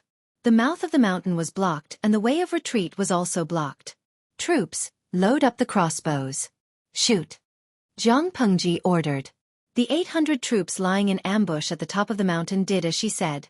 A round of shooting wiped out the Xingyi army on the ground. Bright red blood, chunks of flesh, and broken limbs covered the mountain. The tragic and deafening screams gradually subsided. Zhang Pengji kept the live stream on. The audience could clearly see the situation at the bottom of the mountain through the ultra-high-definition camera. Many of the Xingyi army members died with a look of horror and fear. Their eyes were wide open. Some of them were smashed into meat paste. Some of them had half of their bodies destroyed. Broken limbs were scattered all over the ground. Fresh blood dyed the rocks red. Some of it seeped into the mud. Another part of it gathered into a blood-red stream. It was like a wriggling red snake. The valley was filled with the pungent smell of blood. It was a silent accusation of the tragic massacre that happened not long ago. Tomato scrambled eggs. Just now. I hugged the toilet bowl and vomited. Lao Siji Lianming. Fighting for land, killing is everywhere. Fighting for a city, killing is everywhere. This is only on a scale of 3,000 people. Those who can't stand it, quit the live stream as soon as possible. Otherwise, you will be traumatized. Qing Shui Chu Ferong. Is there really a need for such a bloody and cruel live stream to exist? Won't it instigate a large number of criminals? Why hasn't it been banned yet? This streamer has killed people. You viewers are also the executioners. Zhang Pengji lowered her eyes. The corners of her mouth still held some coldness. Host V. Qing Shui Chu Ferong, I can't stand it anymore. Get lost. She hadn't argued for a long time. Did they really think that she was a good-tempered streamer? They were just spectators watching the show.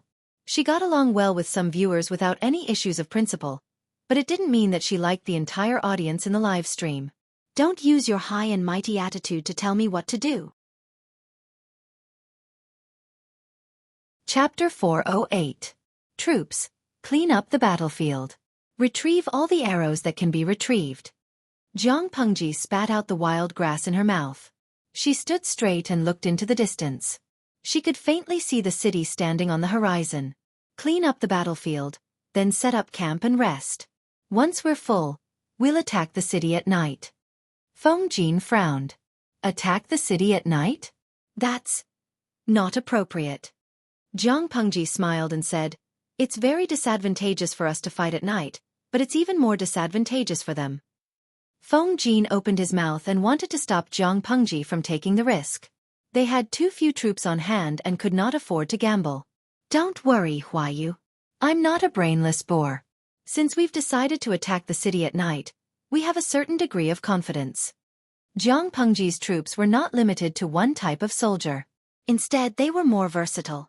The training plan she gave was very complicated and heavy. Every troop's food was as balanced as possible. These people were supervised by Chief Meng Hun to train hard. They had a certain degree of night fighting ability.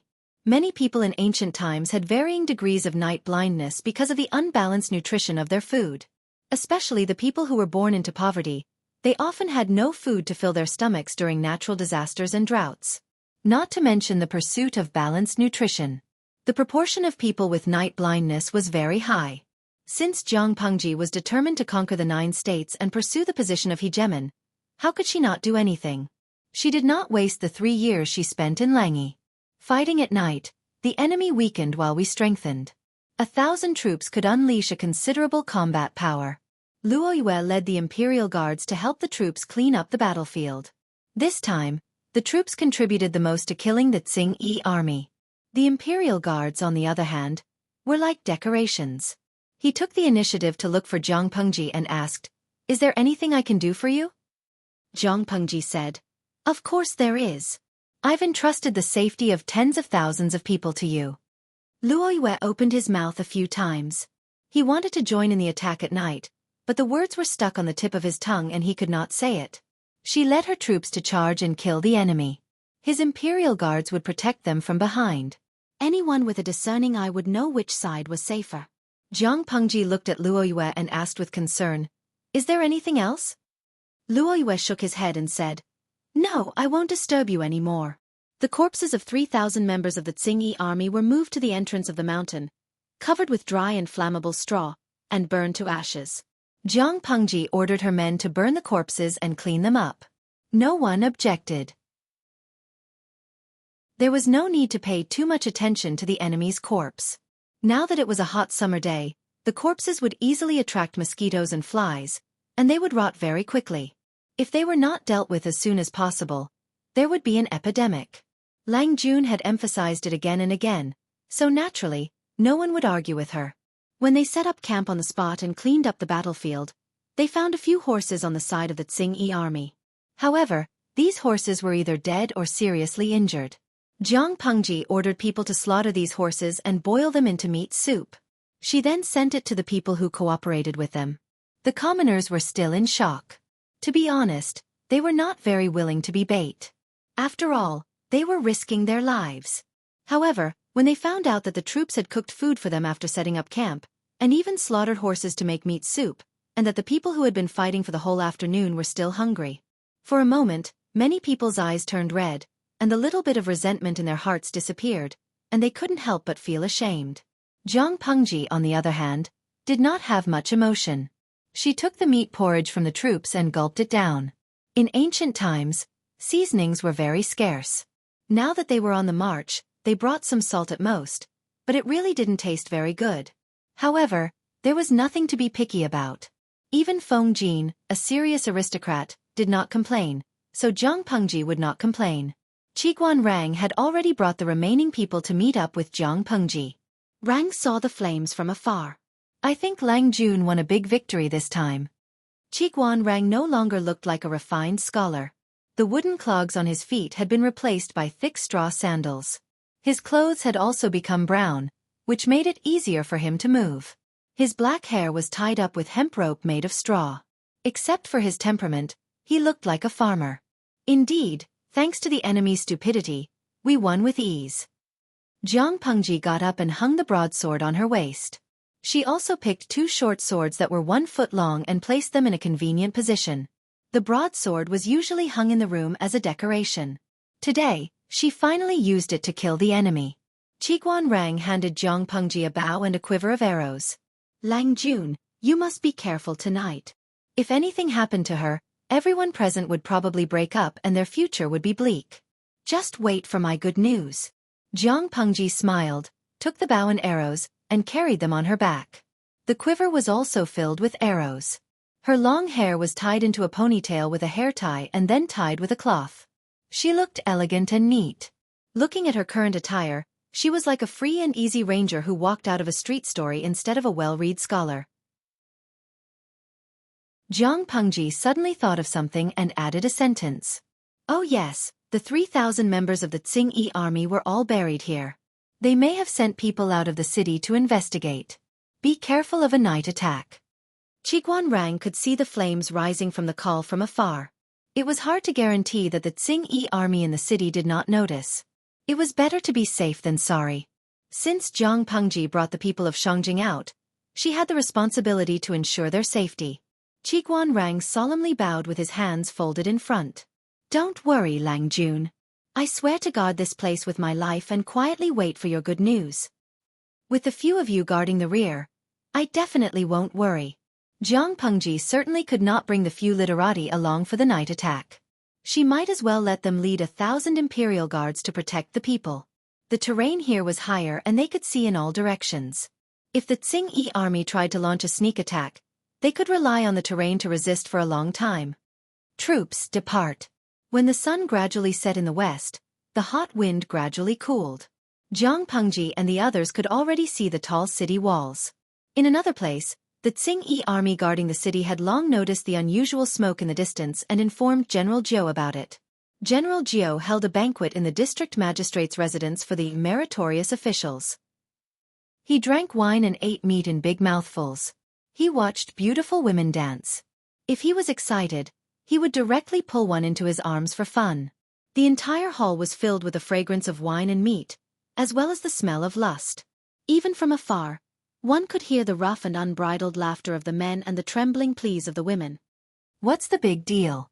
General Jiu was bare-chested, revealing his muscular upper body. He held a beauty in his left hand and took a bite of a thick drumstick in his right hand. He said nonchalantly, "It's so hot these days. Isn't it normal for fires to start anywhere?" The Xueqi army soldier who reported opened his mouth and said hesitantly, "The deputy general who left the city in the afternoon hasn't returned yet." General Jiu sneered. "Why are you so worried? Maybe they'll achieve a complete victory and divide the spoils. They all came from the same bandit nest." He knew the deputy general's greedy temperament very well.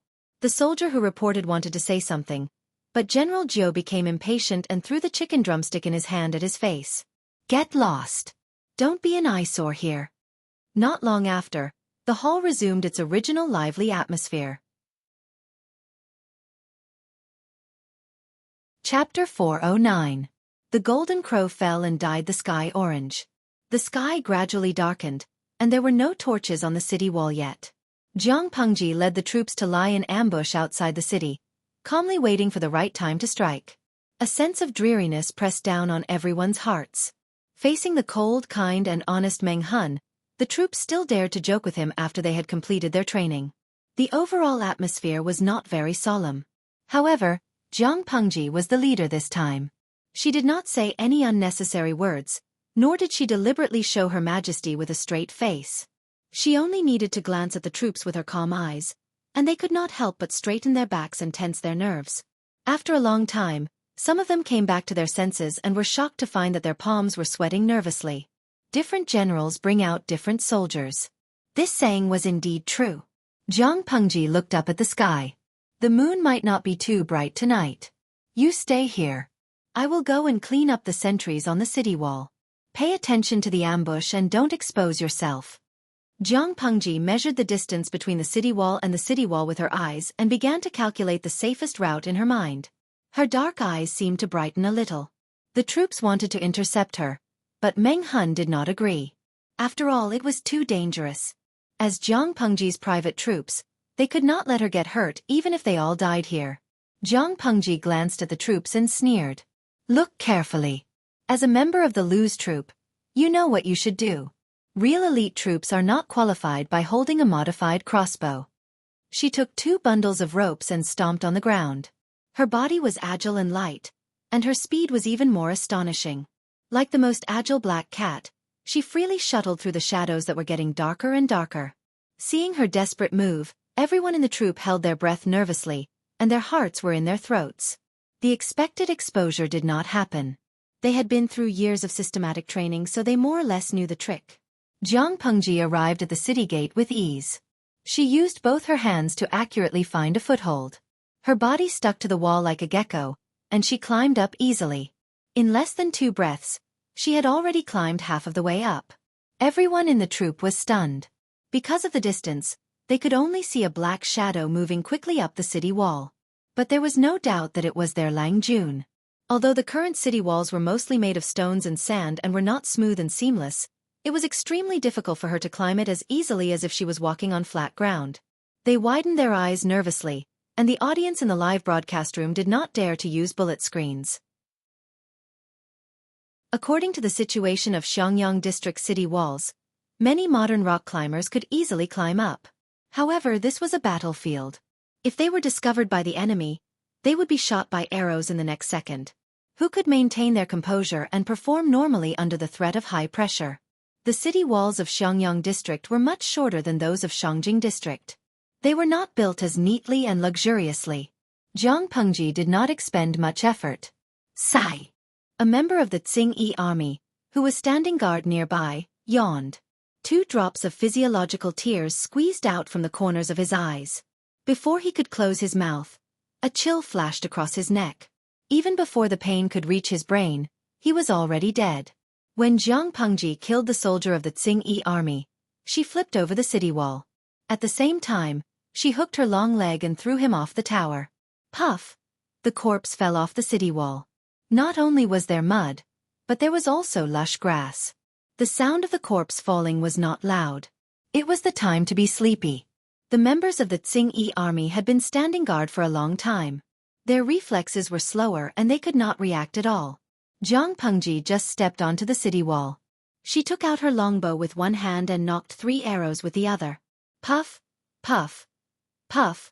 3 sounds were heard almost at the same time. The arrows pierced through the neck from the side and pierced the trachea.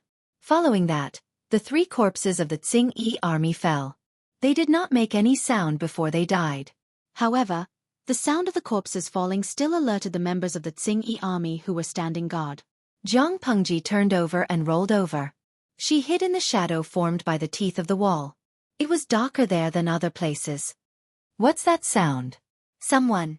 Due to the darkening night sky, he did not see clearly what happened. He only realized that the figure 3 feet away from him had disappeared. Just as he took a step forward, something seemed to fall from the archer tower in the distance. He carefully widened his eyes and felt a pain in his throat. An arrow appeared strangely in front of his eyes. His brain did not have time to think about how the arrow came about. His vision turned black and the world spun. Jiang Pengji muttered to herself, "There aren't many archer towers." She swiftly killed the sentries on the 2 archer towers and then dealt with the members of the Xingyi army on the city wall with peace of mind. Jiang Pengji's brain was like a machine that operated according to its condition. She calmly calculated and analyzed the surrounding enemies and their locations. Her assassination speed was frighteningly fast. There was bound to be blood when she attacked. At least 1 life was taken. Within 5 or 6 breaths, the members of the Xingyi army on the city wall had been wiped out by her alone. The audience in the streaming room counted the number of people who had died. They felt their hair stand on end. Jiang Pengji's breathing was still calm.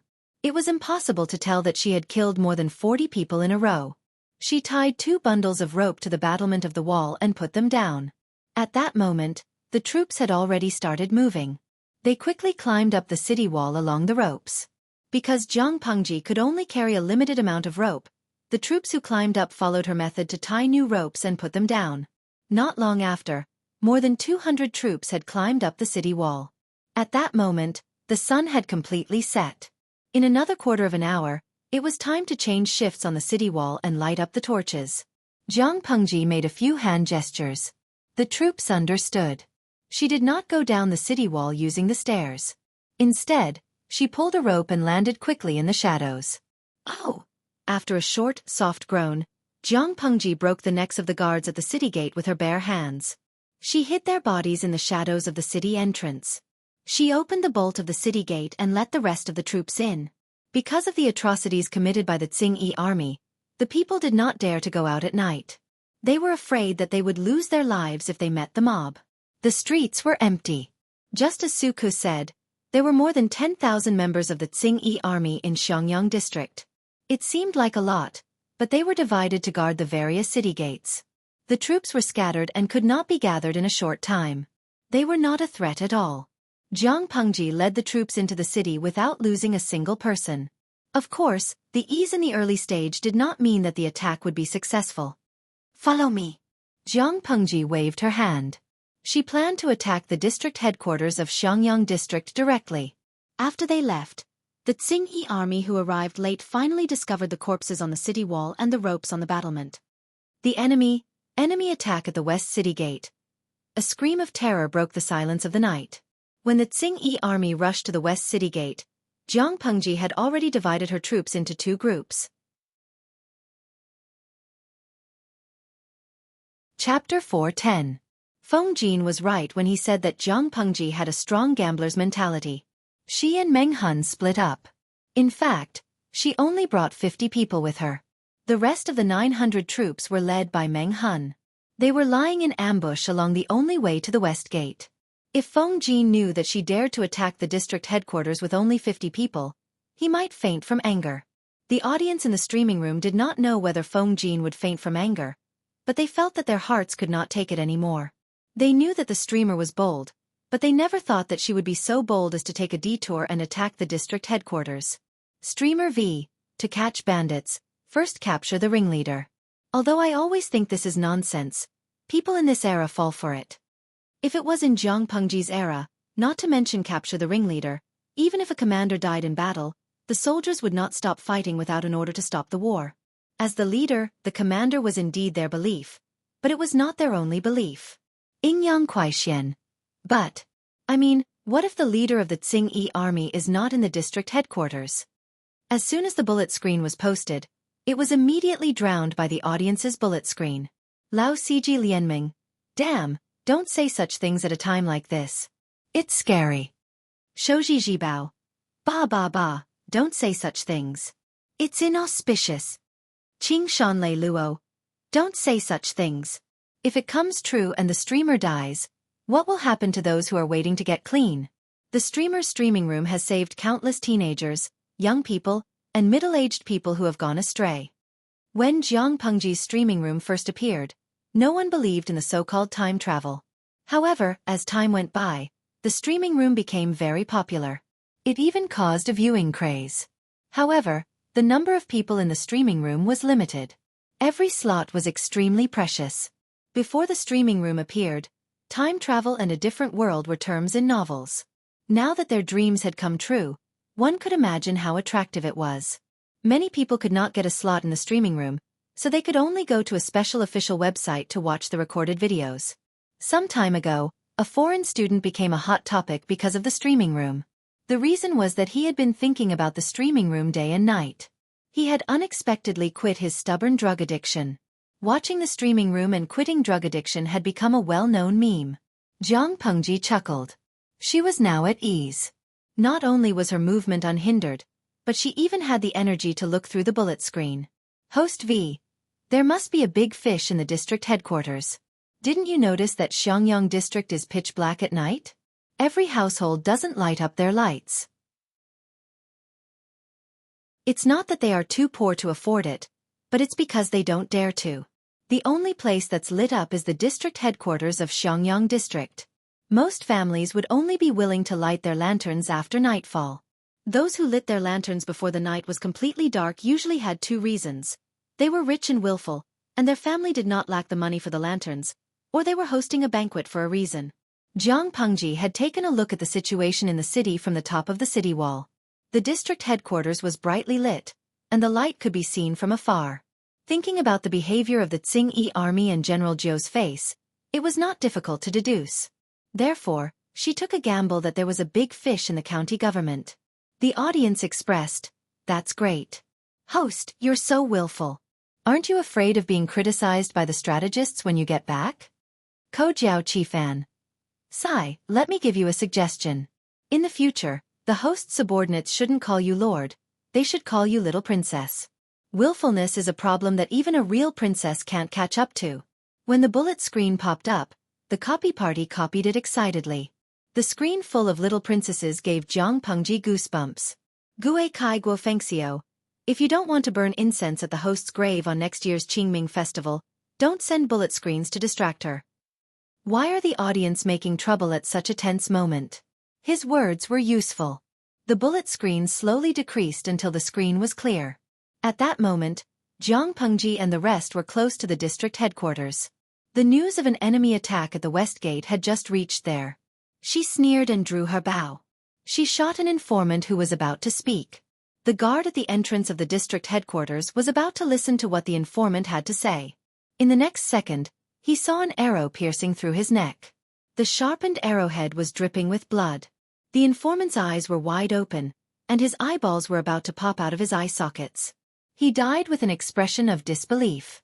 When the guard saw that, he gathered his qi in his dantian and wanted to shout that the enemy was attacking.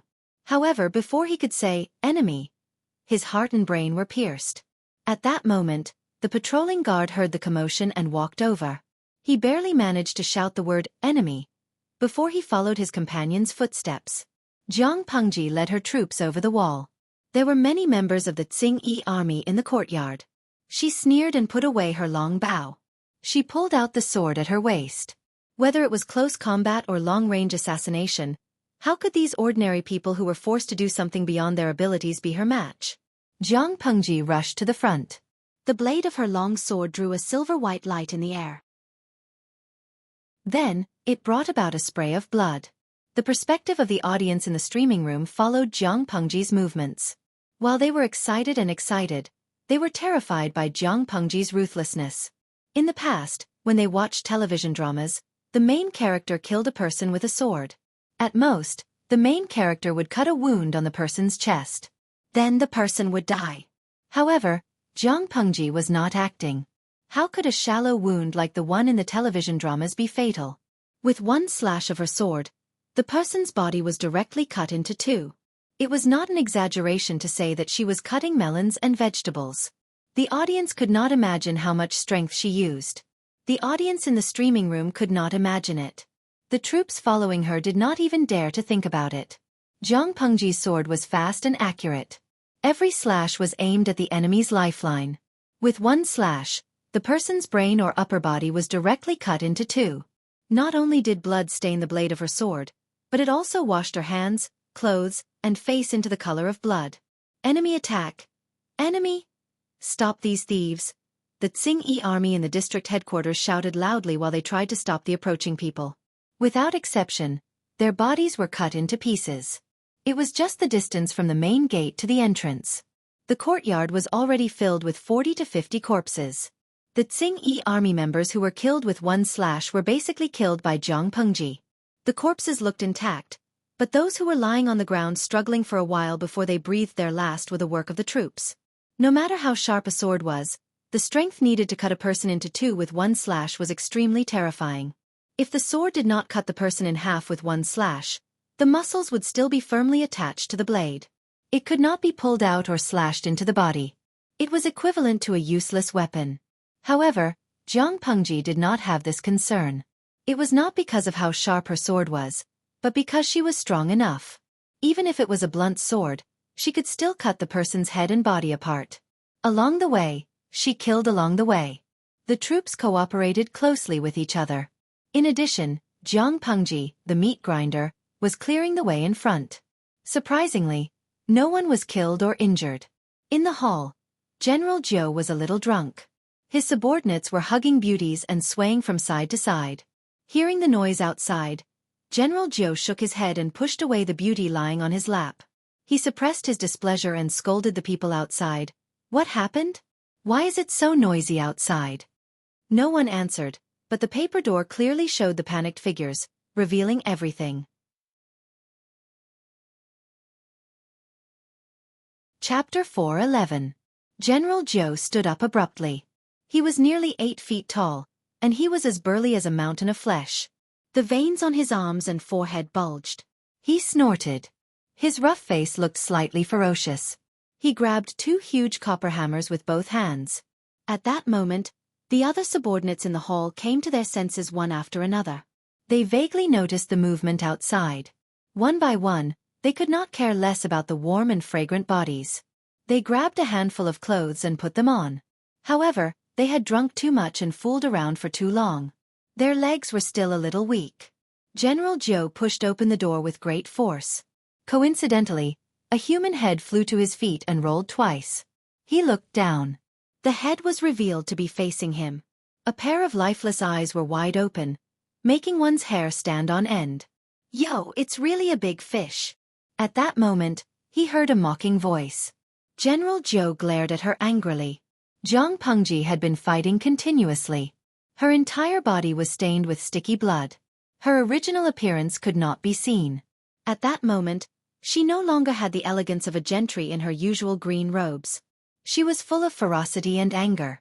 She was like a ferocious ghost that had crawled out of hell. "Who are you?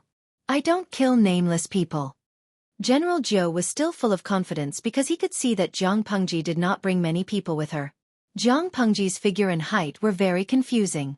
In many people's opinion, the bullier the body, the greater the strength and the greater the lethality. According to this standard, Zhang Pengji should be a paper doll that could be blown away by the wind. There was nothing to fear. Naturally, he would not really take her seriously. Compared to Zhang Pengji, he was more concerned about the circle of people around her. Each of them was an expert in fighting and killing. Zhang Pengji spat out a mouthful of blood and revealed a wanton and evil smile. A trace of scarlet seemed to flash in her eyes. She did not speak. Instead, she stepped forward and closed the distance between her and General Jiu in an instant. They would start fighting at the slightest disagreement. In a battlefield, who cared about so many tricks? Either you die or you live. General Jiu originally wanted to act pretentious, but he did not expect Zhang Pengji to not play by the rules. She was too lazy to talk nonsense with him. He subconsciously raised the giant hammer in his hand to block the sharp blade. Bang! A teeth-numbing sound of impact could be heard. After one strike, an extremely deep mark was left on the copper hammer that was covered with iron thorns. General Joe was horrified. The web between his thumb and forefinger split open, and viscous scarlet blood oozed out of the wound, dyeing his palm red. Because of this sudden force, he almost lost his grip on the handle of the hammer. Even so, his mountain-like body was shaken and forced to take 3 or 4 steps back. If he hadn't stabilized his center of gravity, he would have fallen to the ground and lost all his face. General Jiu was overwhelmed with shock. Zhang Pengji held her sword with one hand, and her left hand moved as fast as lightning. She pulled out a 1-foot-long sword from her waist. With a poof, the snow-white blade pierced into someone's neck. This person wanted to ambush her when she was not strong enough, but he did not expect to lose his life first. General Jiu was forced to retreat. In the time it took for him to stabilize his center of gravity, Zhang Pengji had taken 2 lives in a row. "Everyone, charge! Take him down!" Even though General Jiu was a bandit and had committed countless crimes, how could he compare to Zhang Pengji? In the face of Zhang Pengji's irresistible attack, even General Jiu could not help but cower. A few of his subordinates also wanted to take down Zhang Pengji with their advantage in numbers and make a great contribution. After all, she had already left the protection of the troops and entered their encirclement. However, sometimes strength and numbers had nothing to do with each other. Even if General Jiu had more people than Zhang Pengji, it was useless. She was not afraid to fight against 100 people alone. It was as if she had eyes on her back. The sneak attacks of the people did not work at all. The sword in her hand was more like the scythe of the king of Hades. One stab into the heart, temple, or neck, and a person's life was easily taken. General Jiu had nowhere to retreat, so he raised his 2 huge hammers and aimed them at her head. However, she suddenly flipped backward and exerted strength in her feet at the same time. Her body slid backward like a fish, and the horizontal blade in her right hand slashed at General Jiu's knees with great force, cutting off both of his legs. With one hand on the ground, she kicked the wrist of the sneak attacker with both feet, then turned around and stood firm. Holding the sword in her left hand, she slashed at General Jiu's thick neck. Blood splattered. Before the head fell to the ground, she grabbed the hairbun. Blood spurted from the wound and dyed the ground red. General Jiu's eyes were still bulging out of their sockets. His expression was one of shock and horror. As for his body, both of his knees were intercepted and chopped off. His head was separated from his body. The rest of his body fell to the ground with a thud. Jiang Pengji stood in the hall, holding General Jiu's head with her right hand and shouting loudly. The enemy has been beheaded. Those who surrender will not be killed. Those who still wanted to attack were mercilessly killed by her. The others had lost their will to fight. They were almost scared out of their wits. They could only put down their weapons unwillingly. At that moment, the silent streaming room suddenly exploded with countless bullet screens. Seeing that Jiang Pengji was surrounded by the enemy, the audience in the streaming room felt their hearts in their throats. They almost forgot to breathe. Seeing that she was agile and able to deal with the enemies with ease, they could not help but cheer for her. Some of them were so excited that their faces turned red. Even when they watched the most exciting martial arts movies, they had never enjoyed such a hot-blooded and exciting visual enjoyment. That was because they knew that no matter how real the movie was, it was still fake. Everything in the streaming room was real. Jiang Pengji was fighting a war. It was like walking on a tightrope high up in the sky. If she was not careful, she would fall into hell. She did not want to be beheaded by the enemy, so she could only chop off the enemy's head. From the entrance of the district headquarters to the hall, there were corpses with severed limbs and broken bones. Blood flowed all over the ground. The strong smell of blood filled everyone's nostrils. Those members of the Xueqi army who were lucky enough to survive laid down their weapons and surrendered. They no longer had the will to fight. Just before Jiang Pengji led her people to attack the district headquarters, Meng Hun had also begun the battle. The members of the Xueqi army near the west gate heard the news and rushed over. More and more people came. They did not expect that after the sneak attack at the city gate, the enemy did not leave the area. Instead, they sent a large number of troops to lie in ambush and wait for them to fall into the trap. Archery was a compulsory course for every troop. They spent at least 2 hours a day specially training in this subject. They trained hard every day. The sighting device on the improved crossbows was continuously improved to help them increase the accuracy of their shots. Under such conditions, the troops could not be considered as godly archers, but they could shoot wherever they pointed. Their accuracy was more than 90%. Now their target was not the moving heads of the Xueqi army, but Meng Hun gestured for the troops to hold their swords. The arrows shot out and the torches of the Xueqi army fell to the ground. In the alley, there were only sporadic flames. The area that the flames illuminated was limited. Everything else was shrouded in darkness. The sudden darkness caused many members of the Xueqi army to panic. In the next second, what awaited them was a torrent of arrows. Not only there, the same scene was playing out in other places. The blood-curdling screams of the members of the Xueqi army before they died reverberated to the sky. There were people who were shot and fell. Not long after, the ground was covered with the corpses of the members of the Xueqi army. After a few rounds of shooting, the ambush spots of the troops were also exposed. The blood-curdling screams attracted more enemies. To avoid increasing casualties, Meng Hun saw the situation and ordered them to retreat while fighting. Retreat for now. A strategic retreat was for the sake of greater victory and minimizing casualties.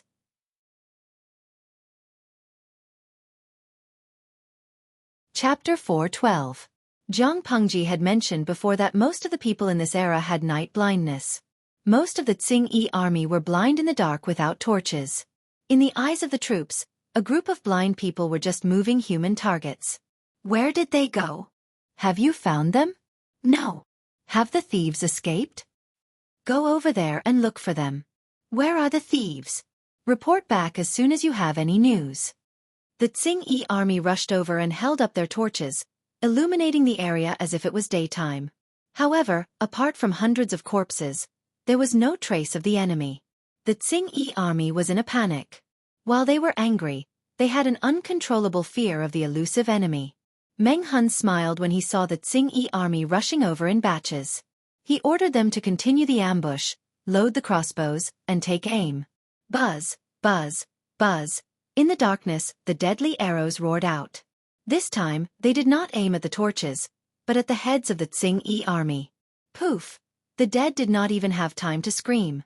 A deathly chill spread from the soles of their feet to their whole bodies, and they fell limp to the ground. They are here. Someone noticed the movement and was about to shout a warning, but he did not want to follow in the footsteps of his companions. The range of the improved crossbows gave the troops a great advantage in long-range attacks. The sky was even darker that night. The moon was shrouded in thick dark clouds. They were lying in ambush in the dark, and they were so far away. The Xueqi army could not touch them at all. It could be said that the troops had the upper hand. After a few ambushes, the corpses lying in the alleys had piled up. The blood that flowed out converged into a stream, flowing along the cracks of the stone slabs. The night wind blew, bringing with it a strong smell of rust. It told of the tragic battle that had happened here.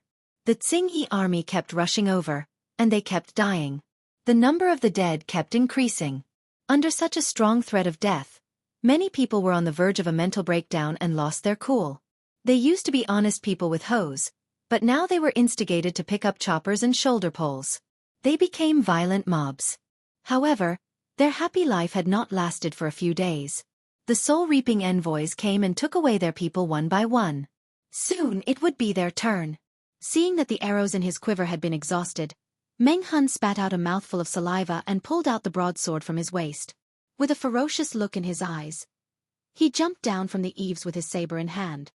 Go! Ah! A blood-curdling scream was heard. A member of the Xueqi army's head was split into two halves from top to bottom. His brain juice and blood splattered everywhere.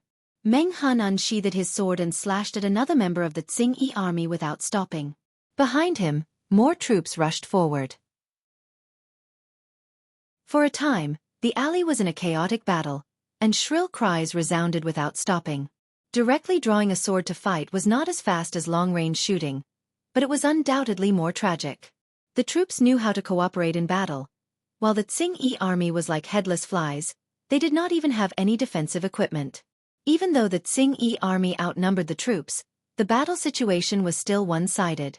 How could the people nearby sleep soundly when they heard the murderous cries outside? After the earthquake, the already impoverished Xiangyang district was in a state of desolation.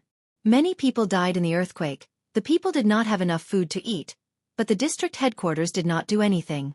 Until Xiangyang district was conquered, the Xueqi army committed numerous crimes. The people of Xiangyang district were already jittery and panicked. Every household shut their doors tightly. Regardless of whether it was day or night, they refused to step out of their doors. Now that the Xueqi army was in a chaotic battle with an unknown force, many people could only shiver in fear and hide in their homes, blocking the doors tightly. After a quarter of an hour, the murderous cries gradually subsided, but the smell of blood in the air became stronger. At this moment, excited shouts spread throughout the streets and alleys. The enemy bandits have been beheaded. Those who surrender will not be killed. The enemy bandits have been beheaded. Those who surrender will not be killed. The enemy bandits have been beheaded. Those who surrender will not be killed. The high-pitched voices were like a relay, passing through the mouths of the troops and spreading throughout the entire Xiangyang district. Meng Hun, who was already in a killing frenzy, heard this, and pulled out his sword from the heart of a corpse. Not only him, but most of the troops had already lost track of time. This exciting news reached their ears and pulled them back to their senses. After calming down, many of them realized that their arms were already sore and powerless. Their muscles were swollen, causing their skin to ache. Some of the troops panted heavily, feeling carefree as if they had escaped death. Some of them even sat on the ground in exhaustion, not caring how much blood there was on the ground. Most of them were injured and wounded, but compared to death, these minor injuries were nothing. At this moment, there were only a few members of the Xueqi army who were still standing. Most of them were either dead or seriously injured, struggling at death's door. As for those who were still on their way, upon hearing that General Jiu had been beheaded, they were at a loss at first, then they threw down their weapons and ran away. Of course, there were still more than 1,000 people who were captured in the end. These people were the spoils of war. Meng Hun composed himself and said to the troops beside him, "Clean up the battlefield, bandage the injured brothers' wounds. As for the brothers who died in battle, remember to collect their corpses, so that they can be buried in peace in the future." These troops were not only Jiang Pengji's private troops, but also the children that Meng Hun had raised. He had spent years of painstaking effort on the troops. Losing one person made him feel as if a knife was twisting his heart. But as a general, he understood that it was an honor to be born a general and die on the battlefield. Meng Hun waved his sword expressionlessly, flung the blood on the blade to the ground, then sheathed it. He needed to meet up with Lang Jun as soon as possible to stabilize the situation, lest the remnants of the Tsing-Yi army counterattack. At this moment, more than 50 troops led by Jiang Pengji had already occupied the district headquarters, guarding the entrance and all the important crossings.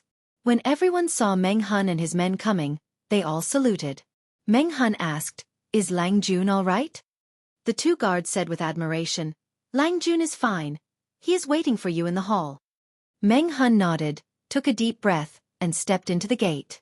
The district headquarters was still as bright as day, the candles had not burned out, and the cold, bloodied corpses were still lying on the ground, no one collecting them. He did not look at them, directly walked over the broken bodies, and went straight ahead. Jiang Pengji sat in the seat of honor. General Zhou's head was placed on one side. His eyes were still open, and he died with a grievance. The room was full of blood, with the luxurious decorations, and the unfinished food and wine on the dining table, which seemed out of place. The audience in the streaming room kept wanting to talk to Jiang Pengji, and the bullet screen was flooded, but she was still indifferent. Since the situation in the district headquarters was stabilized, she sat in the seat of honor, as if she was waiting for someone.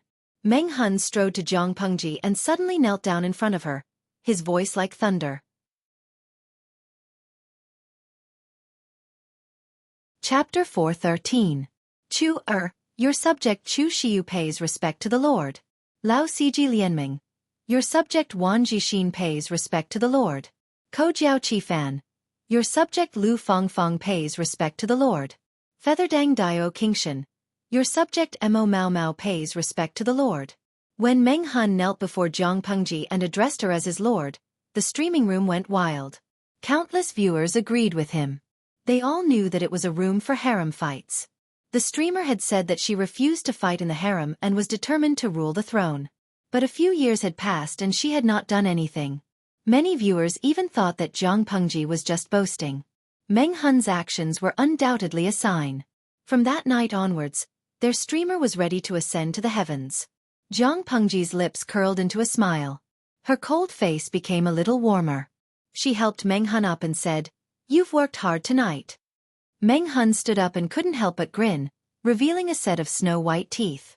"That's not right, my lord. If we were to talk about who contributed the most in this siege, it would be my lord. I don't dare to take it all for myself." Meng Hun felt that night was the most carefree since he had rebelled against the Mengs. He felt like he had come back to life and his blood was boiling. Even though he was covered in blood and there was a lingering stench at the tip of his nose, he felt extremely comfortable from head to toe. If it was someone else, they might think that Meng Hun was just flattering her. But Jiang Pengji knew that he admired her from the bottom of his heart. The smile on his lips deepened, and his eyes were filled with warmth. No one can take away the credit that belongs to you. The head was to be hung on the city wall. Wen Zhang and the rest will understand when they see it. As she said that, she lifted her leg and kicked General Zhou's head. The head rolled down like a rubber ball. Meng Hun nodded and said, "I'll do it now. How many prisoners of the Tsing-Yi army do we have?" Jiang Pengji stopped Meng Hun and said, "I don't know how many troops were killed in this attack. Including the 1,000 imperial guards under Coach Luoyue, there are at most 2,000. The Tsing-Yi army can't even defend the city with 10,000 men, let alone the few of us. If there are members of the Tsing-Yi army who are willing to surrender, we can consider incorporating them into the army for the time being. Stabilizing the situation is the most important." Meng Hun looked a little embarrassed. He felt that the number of captives this time was probably less than 2,000.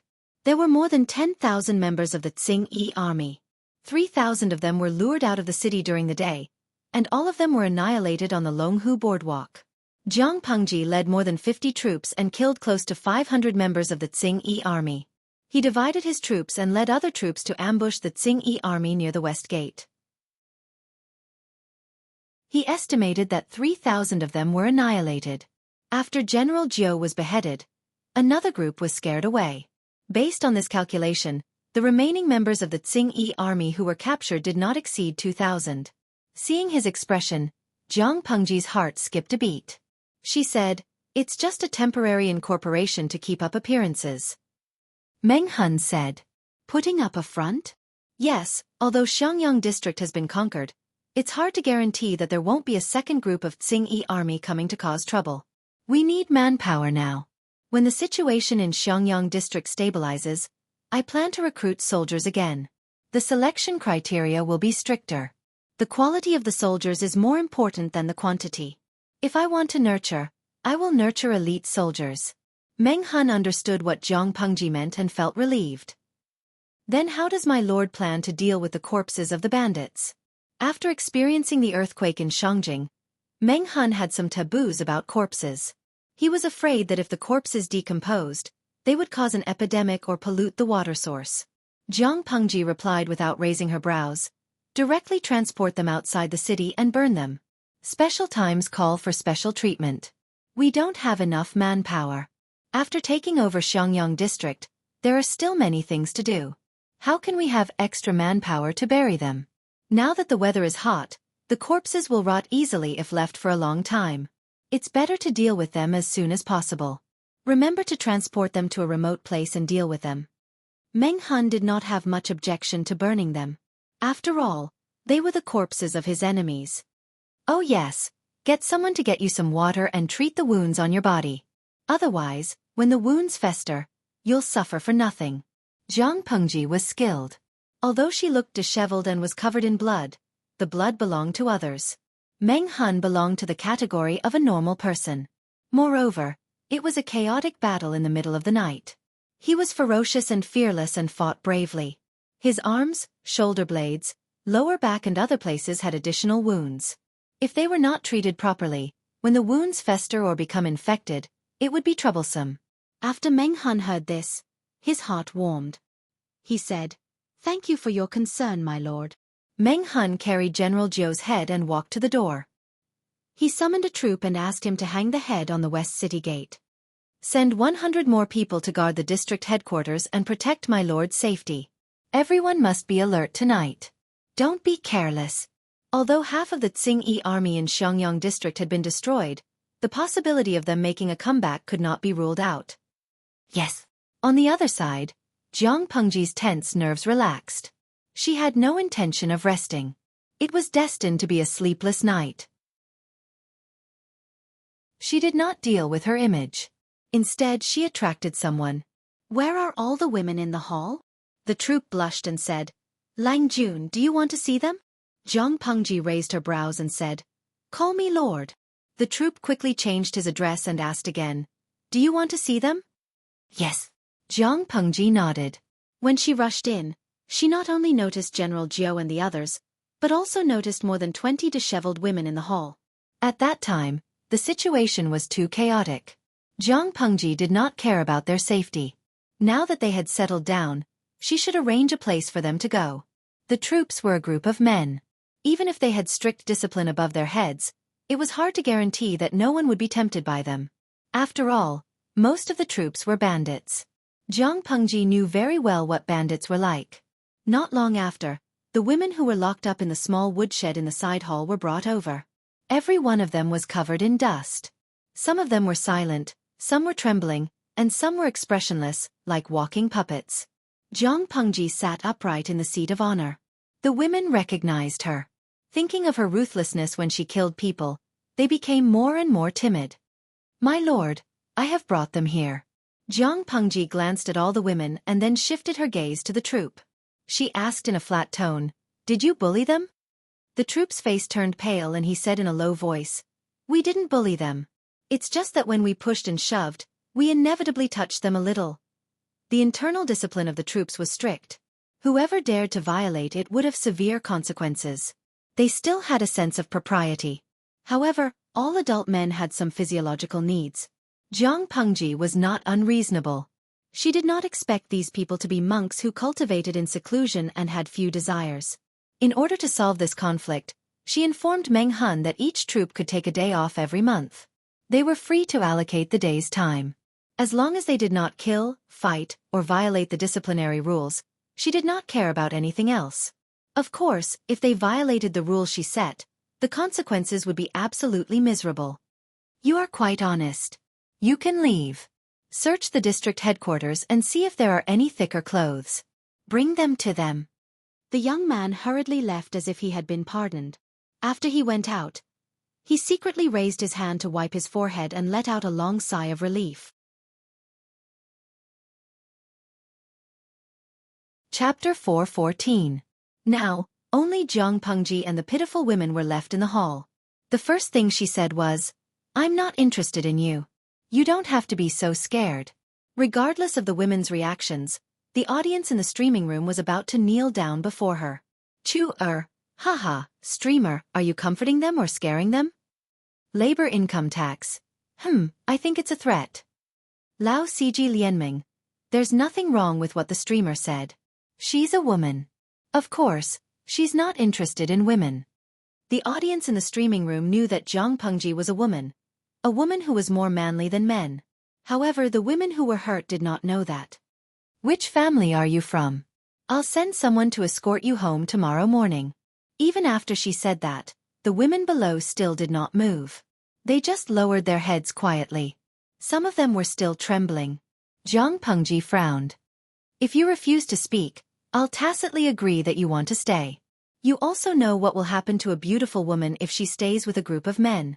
Do you still want to remain silent and refuse to return to your loved ones? At that moment, a young girl who was about 15 or 16 knelt down with a thud. She said with red eyes, sobbing, "I'm the daughter of a wealthy merchant. Those beasts killed my whole family. Now I'm the only one left. How do you expect me to return? I'll never agree to stay and let them trample on me. I only ask that you take pity on me and give me a quick death." When there was a first, there would naturally be a second. Then, another woman knelt down to plead. Slowly, all of them knelt on the ground. Compared to General Jiu's ferocious and scary appearance, Jiang Pengji was slender and harmless. Even if she was covered in blood, she was more likable than General Jiu. Jiang Pengji rubbed her brows and asked in a dull tone, "If you really want to die, why are you still alive?" As soon as she said that, everyone's expression changed drastically. The remaining color on their faces faded. How could Jiang Pengji not know what they were thinking?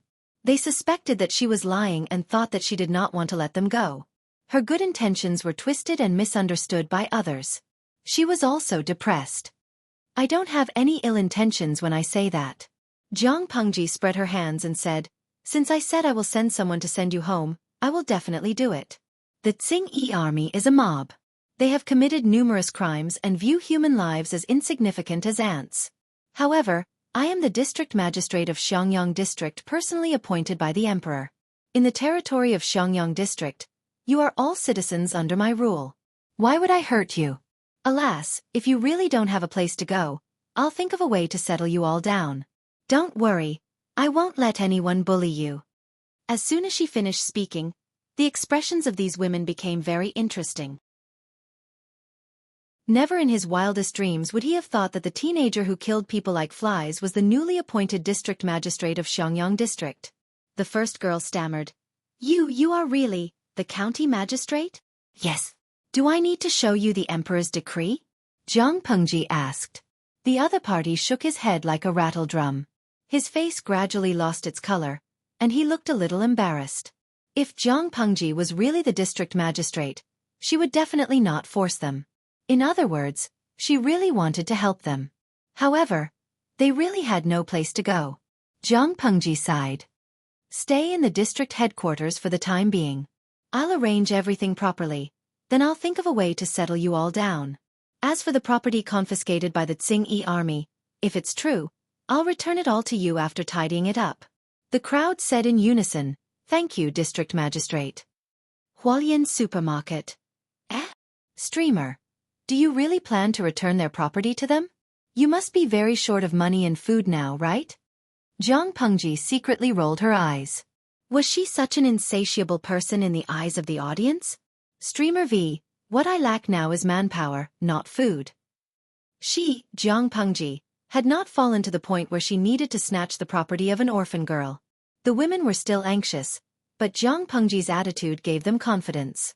At that moment, on the two sides of the Longhu boardwalk, Qiguan Rang did not sleep the whole night. He held the feather fan that never left his side and looked into the distance worriedly. "It seems that I overestimated the motley crew." He thought that the Xingyi army would launch a sneak attack in the middle of the night. Who knew that there was not even a shadow of the enemy after the second half of the night? Feng Jin covered his face with his sleeves and yawned. If there's still no movement after daybreak, that's good news. Luo Yu looked at Qiguan Rang on his left and Feng Jin on his right. Then he looked at Xueqi, who was frowning so tightly that he could squeeze a mosquito to death. His heart skipped a beat. Keeping watch at night was not the job of a scholar.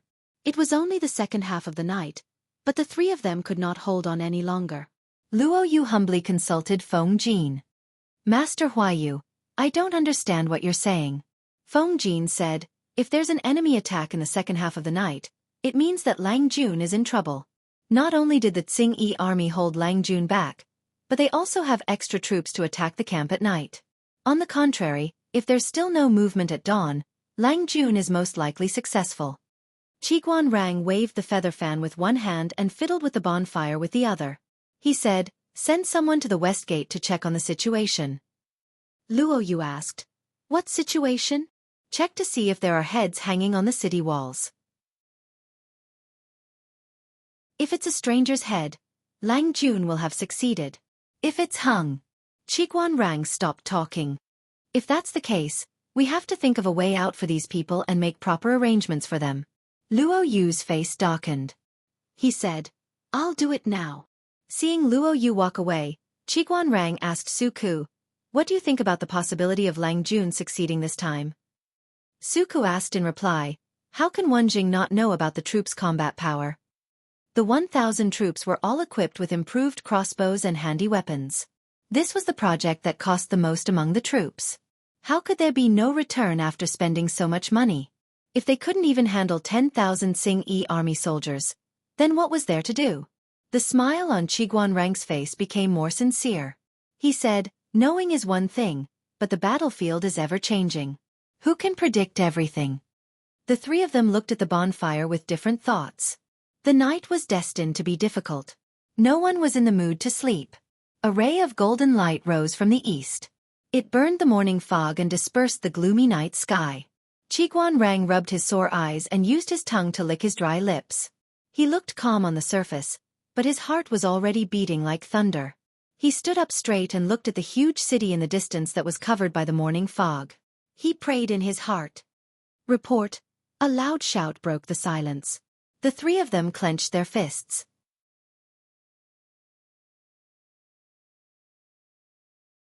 Chapter 4:15. Success. At this moment, these two words appeared in the minds of the three of them. The emotions in their hearts were agitated and difficult to calm down. Feng Jin and Qiguan Rang's performance was considered calm and restrained. They did not have too obvious expressions. Xueqi stood up excitedly. His voice trembled slightly because of his agitation. Are you sure that the head on the city gate belongs to the bandit leader of the Qingyi army? The imperial guard who reported the news cupped his fist and said, I specially disguised myself as an ordinary citizen and went to the west city gate of Xiangyang district to investigate. I found that the city gate was already open. The guards on the city gate were not from the Qingyi army but the personal guards of District Magistrate Liu. I was afraid that it was a trap. I wandered around and asked the citizens entering and exiting the city. The head is indeed the bandit leaders.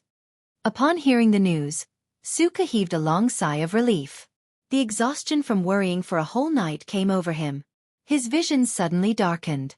He staggered backward involuntarily and almost lost his footing. Fortunately, Qiguan Rang was by his side. He extended his hand and supported him. Only then did he avoid the miserable state of being intimately in contact with the ground. Feng Jin said to Luo Yu, who specially rushed over, Chief Luo, please give the order to break camp. Lang Jun has just taken over Xiangyang district. I'm afraid the manpower at hand won't be able to control the situation. To prevent the remnants of the Qingyi army from escaping and calling for reinforcements, Chief Luo, please quickly bring people to support. Luo Yu said, this is what I should do. Master Huayu, you don't have to do this. Knowing that Jiang Pengji had successfully taken over Xiangyang district, the citizens who followed were emotional. Many of them put their palms together and sincerely thanked the gods. Taking over Xiangyang district meant that they would soon have a place to settle down. Perhaps they could take root here from then on. Along the way, Jiang Pengji did not let the people suffer much. However, compared to a wandering life, they preferred a stable and comfortable environment. Packing their luggage, the people followed the imperial guards and slowly approached Xiangyang district. Feng Jin slightly tidied up his appearance to make himself look clean and refreshed. Then he climbed into the horse carriage where Wei Jingxian was resting after giving birth. Among the people, Wei Jingxian and her daughter probably had the best days. "I'll lean against and rest for a while." There was only his wife and daughter in the carriage. Feng Jin was really exhausted. He leaned against the carriage lazily. He bent one knee and curled the other to reduce the space he occupied. His eyelids were so heavy as if they were filled with lead. Xueqi and Qiguanrang narrowed their eyes slightly. Xueqi and Qiguanrang could only force themselves to stay awake and ride. There would be no harm without comparison. Under the careful care of the maidservants, Wei Jingxian's confinement was not bad, and her body was recovering well. She leaned against the table in high spirits and sat up. "Are we going to enter the city?" Before she fell asleep last night, she vaguely heard news that Zhang Pengji was going to bring people to attack Xiangyang district at night. If Zhang Pengji failed, her husband would not have such a relieved expression. The only possibility was that Zhang Pengji had won. She had led her men to conquer Xiangyang district. Wei Jingxian was smart and quick-witted. She didn't purposely ask for information and deduced the information she wanted from the details. Feng Jin narrowed his eyes and nodded slightly. His breathing gradually stabilized. Wei Jingxian saw that his body was shaking along with the jolting of the carriage, so he could not sleep well. Her heart softened. She quietly put Chongqing, who was sleeping soundly, on the bed, then stretched out her hand to support Feng Jin's pillow. Feng Jin sensed movement and opened his eyes halfway. Seeing that it was his wife, he closed his eyes again and rubbed his head. He found a comfortable position and fell into a deep sleep not long after. The carriage was specially made by the Lu residents. The shock absorption system was very good.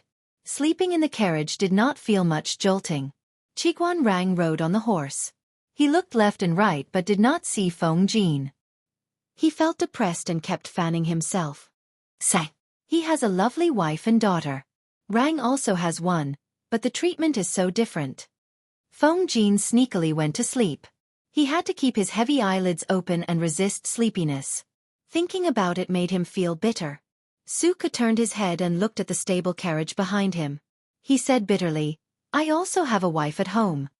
However, wasn't he the same as Qiguanrang? He was not a single dog, but he was better than a single dog. The two men looked at each other and sighed. Then they looked away tacitly. At such a time, they were still showing off their affection. They felt that they had suffered a great deal of damage. Because they were carrying nearly 20,000 people in Shangjing, the whole procession naturally moved at a slow pace. When the sun rose high in the sky, they saw the Xiangyang district lying dormant on the horizon. Seeing the city, the two of them had the same feeling in their hearts. The wind and clouds of this life would rise from here. Jia, on the other side, Zhang Pengji looked at the sun and estimated that it was almost time. Thus, she asked someone to fetch a bucket of water to wash away the bloodstains on her body. She changed into a clean set of clothes. If it was not for the lingering smell of blood around her, no matter who saw her, they would praise her as a handsome young man. "Let's go and welcome Xiaoyu and the rest outside the city. I estimated the time. They should be here soon," Zhang Pengji said cheerfully to Meng Han, who had been busy all night and had dark circles under his eyes. "When they arrive, there will be people to share the burden." Meng Han was originally dispirited, but when he heard the second half of the sentence, he immediately perked up and subconsciously straightened his back. She waited for a quarter of an hour outside the West City with about 20 troops. Qiguanrang and Xueqi's figures appeared in her sight. Both of them looked tired. They probably hadn't slept the whole night. Seeing this, a faint smile appeared on her face. Her eyes flickered and she couldn't help but feel excited. She urged her horse forward. "You're finally here." Qiguanrang and Xueqi pulled the reins tightly, dismounted and bowed to her. "My lord." Zhang Pengji helped them up and smiled. "No need to be so courteous. It's been hard on you. You're tired from the journey. Go into the city and rest for a while." Qiguanrang looked serious. "Rang, it's no big deal. It's just a little hard work, not worth mentioning. My lord has just taken over the Xiangyang district. The people's hearts are still unsettled. There are still many unresolved matters. To prevent any accidents, It's better to stabilize the situation and make arrangements for the people who follow my lord. Xueqi thought so too. Although he was really sleepy now, business was more important. The viewers in the streaming room who watched the whole process were delighted. The two strategists had walked the longest path. It was definitely their lord's trick. There were even some viewers who condemned her righteously. #laughter cry. Streamer. Doesn't your conscience hurt by squeezing two trembling subordinates? Feather dang diao qingtian. The streamer replied with a cold face. Of course it doesn't hurt. Squeezing employees is the basic skill of every boss. Go to the toilet with finger. Tisk tisk, I've been following the streamer's streaming room for 3 to 4 years. I've never seen her have that kind of thing. Zhang Pengji ignored the bullet screen. Of course her conscience wouldn't hurt. Where's Huayu? She glanced around and didn't see Feng Jin. Qiguan Rang pointed at the carriage behind him with his feather fan. Zhang Pengji glanced at the carriage and sighed with emotion. It's good to have a wife who loves me. The two married men in front of her felt their knees hurt. My lord, your words hurt.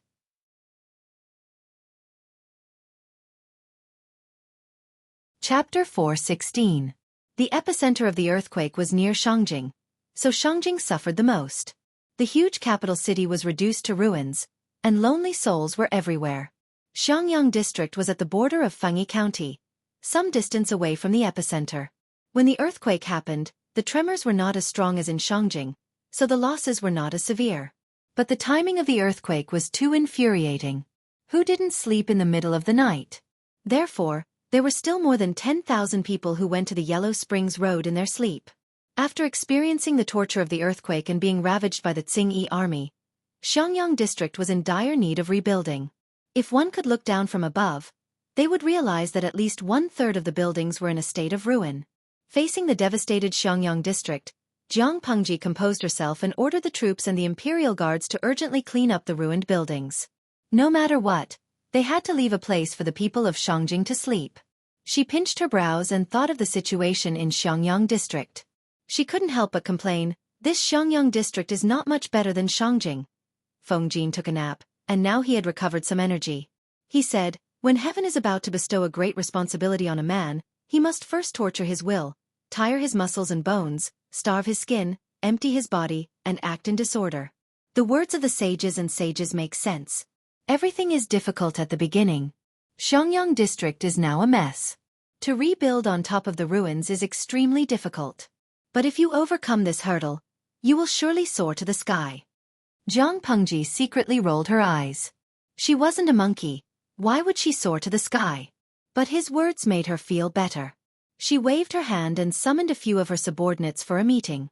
She didn't like to play games, and she didn't like to listen to meaningless nonsense, so she went straight to the point. After the earthquake and the ravages of General Jiu's Qingyi army, Xiangyang district is now destitute and full of desolation. Zhang Pengji started the conversation. Everyone sat down. There was only tea and water at the table to moisten their throats. Let's not talk about the details first. The main problems we are facing now are rebuilding Xiangyang district and recruiting soldiers and workers to strengthen the defense of Xiangyang district. While rebuilding Xiangyang district, we must be prepared for war at any time. The scale of the Qingyi army is much larger than we imagined, not to mention the Red Lotus Group, which is on the same side as the Qingyi army. These are the hidden dangers and enemies of Xiangyang district. Now, we can't rely on anyone. We can only rely on ourselves. Zhang Pengji's last sentence was full of resentment. Everyone agreed with him. However, no matter which one it would consume a lot of manpower, material resources, and time. Unfortunately, Zhang Pengji was very poor at the moment. This poor did not mean that she lacked food or money. What she lacked was manpower. Thanks to the generous donations from the viewers in the live streaming room, she was able to temporarily trap the little vixen, the system. The popularity points in her hands were enough for her to squander, allowing her to easily feed these tens of thousands of people. They might not be able to eat well, but at least they wouldn't starve to death. As for money, she had previously borrowed money from so many families in Shangjing, and the accumulated money was very considerable. It was enough for her to last until this winter. She continued, last night, I sent someone to count the captives of the Qingyi army. There are 1781 people, and 90% of them are young adults between the ages of 13 to 30.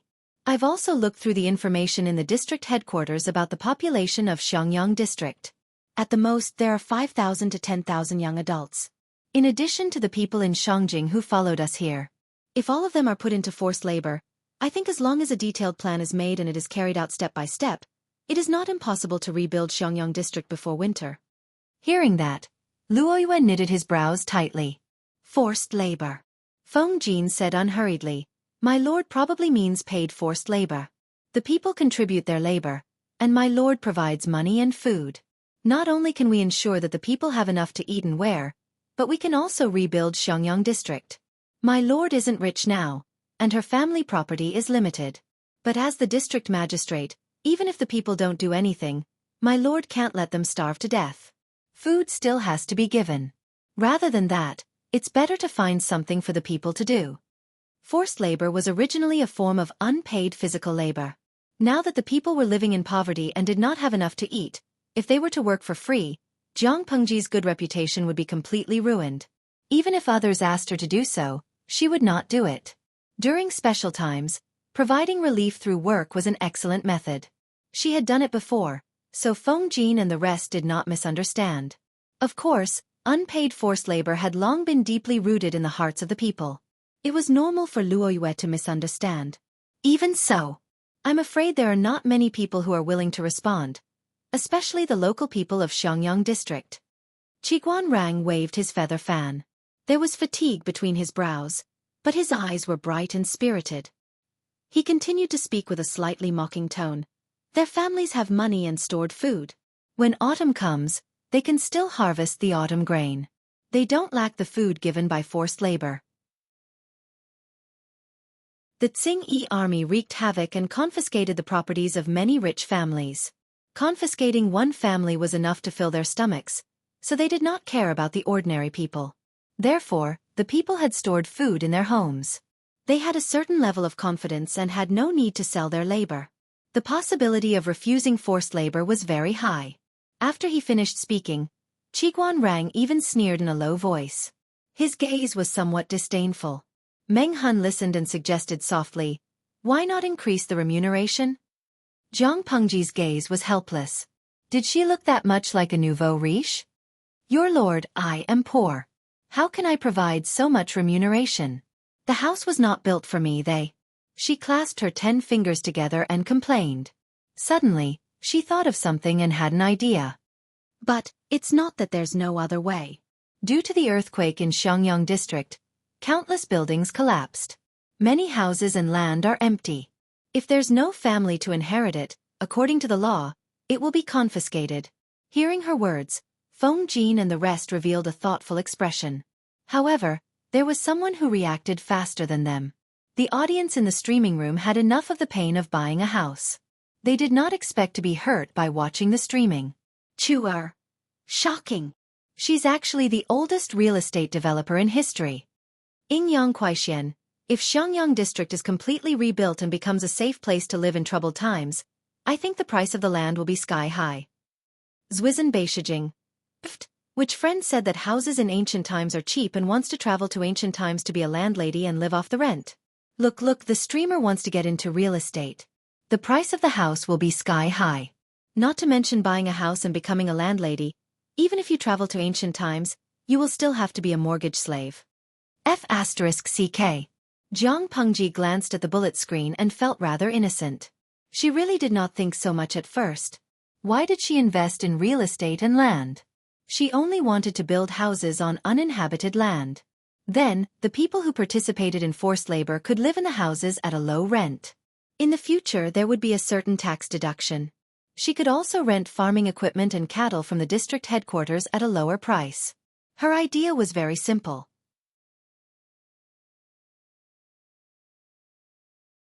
Chapter 417. Except for Luo Yue and Meng Hun, the two martial artists, whose brains were at a normal level, the rest of them were people with high IQs. Even though they were limited by the times, when Jiang Pengji made the suggestion, they all thought of the crux of the problem and extended it further. Others took one step at a time, but they took one step at a time and saw 10 steps ahead. They saw further and thought deeper and more holistically. I think it's feasible, my lord. Feng Jin nodded. They had too little available resources at the moment. Only by playing with the whole market flexibly could they have the possibility of development. Qiguan Rang and Xueqi both agreed. As for Luo Yue and Meng Han, they were there to listen and to see how big the gap in IQ between normal people and abnormal people was. Jiang Pengji still maintained the small gesture of interlocking her fingers. This posture was a habit she had developed in her previous life. Those who knew her would know that she was deep in thought when they saw this small gesture. I thought it was a good idea before, but I had a flash of inspiration just now. I suddenly felt that it could be done better. Jiang Pengji revealed a meaningful smile. She had to thank the viewers in the streaming room for the inspiration. Otherwise, she wouldn't have thought of it. Meng Han listened attentively and listened attentively. If he didn't understand, he would ask after the meeting.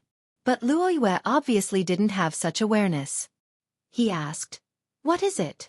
Qiguan Rang gently waved his feather fan and explained to him, "I think that my lord's idea just now was to build houses on public land and then rent them to the landless commoners at a low price to reduce the pressure on them.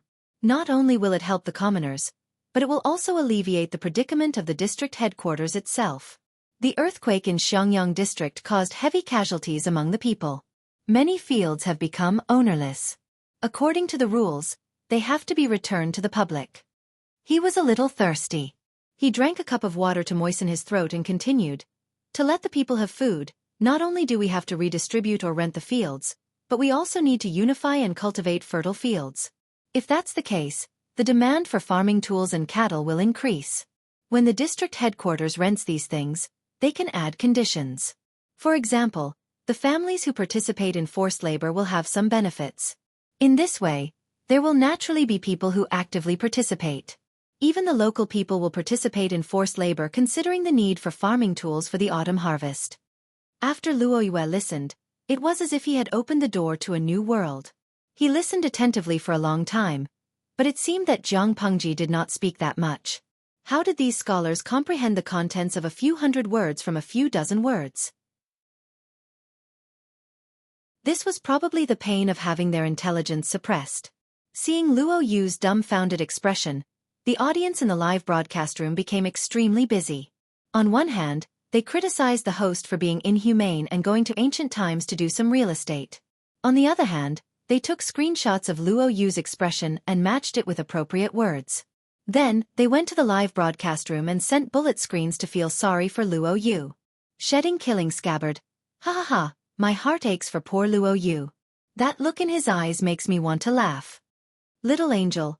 Poor child, he still doesn't understand how pathetic it is to be suppressed by others. I want to recommend through all channels. Normal people who accidentally enter the world of the big shots will feel sorry for them. Luo Yue had no idea that he was being pitted by hundreds of thousands of people. After Qiguan Rang's explanation, he felt that he understood the true meaning of this meeting. He could not help but look at Qiguan Rang with admiration.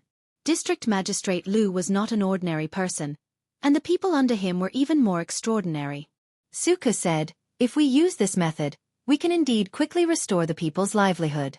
Before winter, the people who have lost their homes can also have a house to live in. They don't have to fear the cold. This is a good move. If it succeeds, I think the people of Xiangyang district will be completely loyal to the Lord." However, Jiang Pengji said, "That was indeed what I thought in the beginning, but now I have a better idea."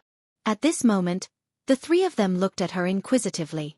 "There's a better idea?" Luo Yue continued to not understand. Meng Han lowered his head and played with the curled-up dead skin on his hands. Knowing that he was not smart enough, why did he have to force himself to be abused? Meng Han felt that he was there to make up the numbers. Construction and development were not the strong points of a martial artist. There was no shame in being outclassed in intelligence. Of course, listen to me in detail. Jiang Pengji got up and fetched a brand new piece of uncut bamboo paper. She spread it out and used a piece of charcoal to draw on the words. With just a few strokes, she drew the general outline of the entire Xiangyang district, allowing everyone to see it more clearly. Now that Xiangyang district is already in the process of being rebuilt, instead of sewing and patching up the ruins, why not be more thorough and rebuild the entire district in batches? The new district magistrate's residence will be built in the center and spread out in all directions with him as the center. Xiangyang district is vast and many places have been abandoned. These places have to be reused and built into houses. As she narrated, she used a piece of charcoal to quickly draw on the bamboo paper. Not long after, a rough plan was completed. The three of them looked at it seriously. Sometimes they frowned and sometimes they revealed a thoughtful expression. Due to the limitations of the era, they did not understand the tricks of speculating on land. However, it did not mean that they did not think of the benefits. It just took time to understand. As long as they followed Jiang Pengji's train of thought, it was only a matter of time before they understood the deeper meaning. After it is completed, these few places will only be rented and not sold. After Jiang Pengji finished drawing, she circled another area. The audience in the streaming room secretly scolded her for being too cunning because the places Jiang Pengji circled were all commercial areas. According to her plan, there would be more and more people living in the future. The increase in population would naturally bring about business transactions. The prices of these excellent areas would increase accordingly. If the land deeds were in the hands of the district headquarters, the rent alone would be enough to cover the daily expenses of the district headquarters. These places will not be sold or rented, but they must be built well. The roads will be flat and wide. The environment will be quiet and pleasant. The public security must be perfect. I plan to build a unified manor here. As for the scale, it will be mainly 2 or 3 entrances. It will be fine as long as it is exquisite and elegant. Jiang Pengji pointed to the area she just circled. Now that the disaster had just passed, the district headquarters could recover many land deeds. However, these land deeds were worthless. Only after the market was circulated would the value of the land deeds increase. However, she was not satisfied with the rate of increase because these land deeds could go to heaven. Xueqi slowly squinted his eyes. As an internal affairs officer, he somewhat understood his lord's intention. The land deeds of these places were worthless now. However, after the structure of the entire Xiangyang district was formed, they would become extremely valuable. The plan was completed. The blueprint was placed in front of everyone. However, to complete it they still needed to unite. Feng Jin and the other two thought about it and put forward their own opinions to make this rough goal more perfect. Even though they were particular about efficiency, the entire meeting took up an hour. The tea was changed twice. Finally, Jiang Pengji was responsible for assigning tasks. Xiaoyu, go and do a head count of the specific number of people. Write the recruitment notice for corvée labor. The daily wages will be paid on a daily basis. 30% will be paid with copper coins. The remaining 70% will be replaced with steamed buns or grains. Jiang Pengji said, write down all the details in detail. Send someone who can read to publicize it. We must make sure that the people understand the deeper meaning and avoid unnecessary misunderstandings.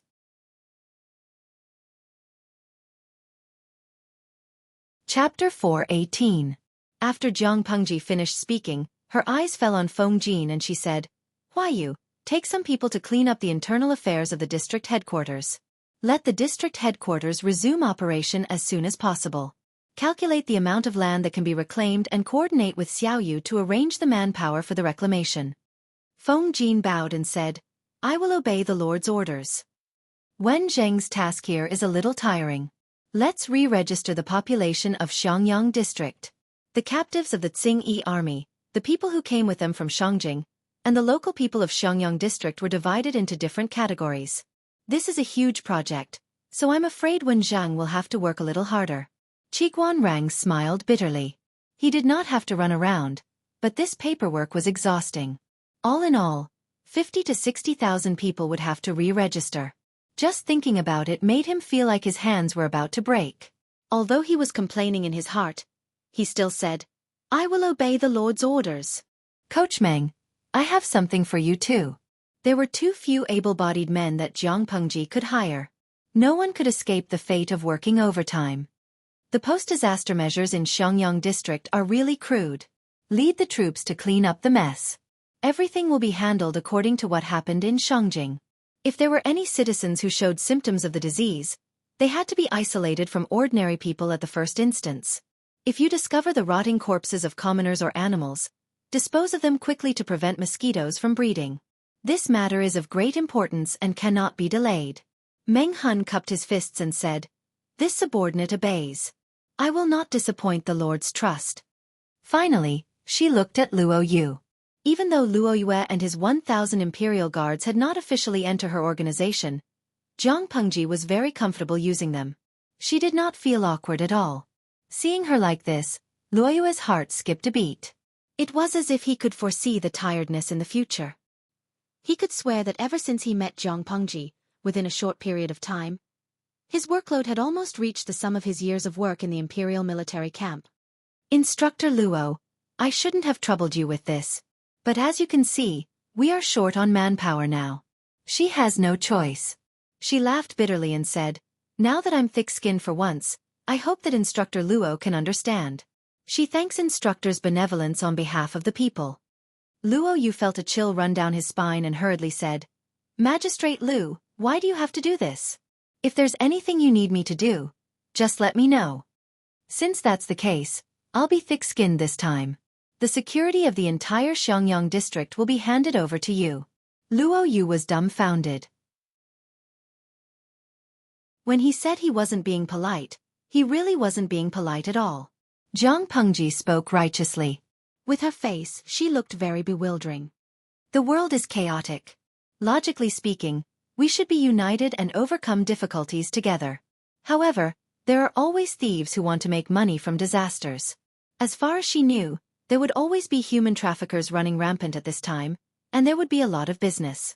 If they were not on guard, it was unknown how many innocent people would have their businesses stolen. For the peace of the people of Xiangyang district, I'll have to trouble Coach Luo with this matter. Luo Yu's teeth were knocked out and he swallowed the blood. Leave this matter to me. Jiang Pengji was not ruthless. What was ruthless was that she took away half of the imperial guards and threw them to other positions. With less manpower, the pressure on Luo Yu suddenly multiplied. However, words that had been said were like water that had been spilled. There was no way for him to go back on his word. Seeing that everyone had been assigned their tasks and that they would be working overtime crazily for the next few months, the audience in the live broadcast room felt that something was wrong. The task had been thrown to Feng Jin and the others. What would the host do next? Yang Kuaixian, trash host, you can't be thinking of slacking off, right?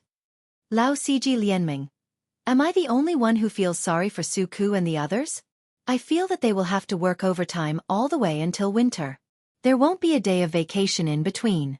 It's only May or June now. It's fine if they don't work overtime, but once they do, they will die. Just thinking about it makes me scared. Let me ask you, are you afraid of working overtime for half a year without any vacation or salary increase? Shangshu Yoji. Sigh, it's not easy to live in ancient times. Girls and guys who want to transmigrate should wake up. If you accidentally meet a black-hearted boss like the host, you will definitely be squeezed dry to the last drop of your value. The audience ridiculed her, but how could Jiang Pengji slack off? In fact, she had a very important task. Not only did she have to go to the mall to exchange her popularity points for food to be mixed into the granary, but she also had to seriously make a plan for the district and make reasonable use of all the resources that could be used. If it was during peaceful times, it would be the work of at least 10 people for a few months. In ancient times, transportation was not convenient. Mining and surveying required a lot of time and energy. Building a house required wood and stone. These two things seemed to be everywhere, but in reality, they were not. Although there were trees all over the mountains and plains, they could not be indiscriminately felled. The materials used were also very particular. In this era, building a house also required glutinous rice juice, glutinous rice, and lime. Occasionally, eggs were also used. People could not even fill their stomachs. Who could spare these things to build a house? Therefore, she felt that it was necessary to let the people of ancient times see the black technology of ancient times. In her era, building materials had already been developed to the limit. There was not much to learn from in this era. According to the introduction in the history textbook, most of the buildings in ancient times were reinforced concrete. They were derived from the brick houses of ancient times. Where did bricks and tiles come from? She flipped through the history textbook in her head. There was a rough introduction in it. It was made by kiln firing. Although the history textbook did not introduce it in detail, her foresight and knowledge allowed her to know more or less the fur. To the people of this era, the fur was an invaluable treasure. Coal was abundant in the north of Dongqing. There were many coal mining workshops in nearby Chengde County, but the amount of coal used was small. It was a good idea to use coal as a raw material for firing bricks in a kiln. In this era, there were already crude clay firing techniques. There were also many things that could be learned from it. Find someone to accompany me to walk around the mountains. Jiang Pengji randomly summoned 2 subordinates. When she went out in simple attire, it was already a mess outside. The audience in the streaming room continuously complained that Jiang Pengji was slacking off from work. She commanded her subordinates to run around in circles, but she had the leisure to walk around leisurely. However, there was no lack of knowledgeable audience in the streaming room who saw through the trick. They believed that the streamer was definitely not that kind of person. She had her reasons for doing so. Reality proved that Jiang Pengji did not let them down. After walking for 2 days, she had a general understanding of the soil quality in the vicinity of Xiangyang district. The plan in her mind was becoming more and more perfect. She consulted a few local farmers and hunters, and also personally investigated the area. She found a suitable clay material for making stone bricks. Of course, this was not the most important thing. She looked for mud not only for firing bricks, but also to arrange a proper outlet for the mud in the shopping center. Yes, the things sold in this lousy shopping center were lousy. The rubbish system even sold mud. In the past, when Jiang Pengji was bored and strolled around the shopping center, she had seen all kinds of mud. The price was abnormally high. The system introduced that each mud had its own value. For example, some mud was rich in nutrients and could increase the yield of crops. It could also transform barren land into fertile land. In short, it was very high-end. After the fake cloth was removed from the system, the mud category was only left with the simple and crude, clay, and sand. The price of each item dropped from the original sky-high price, almost to the point of crashing into hell.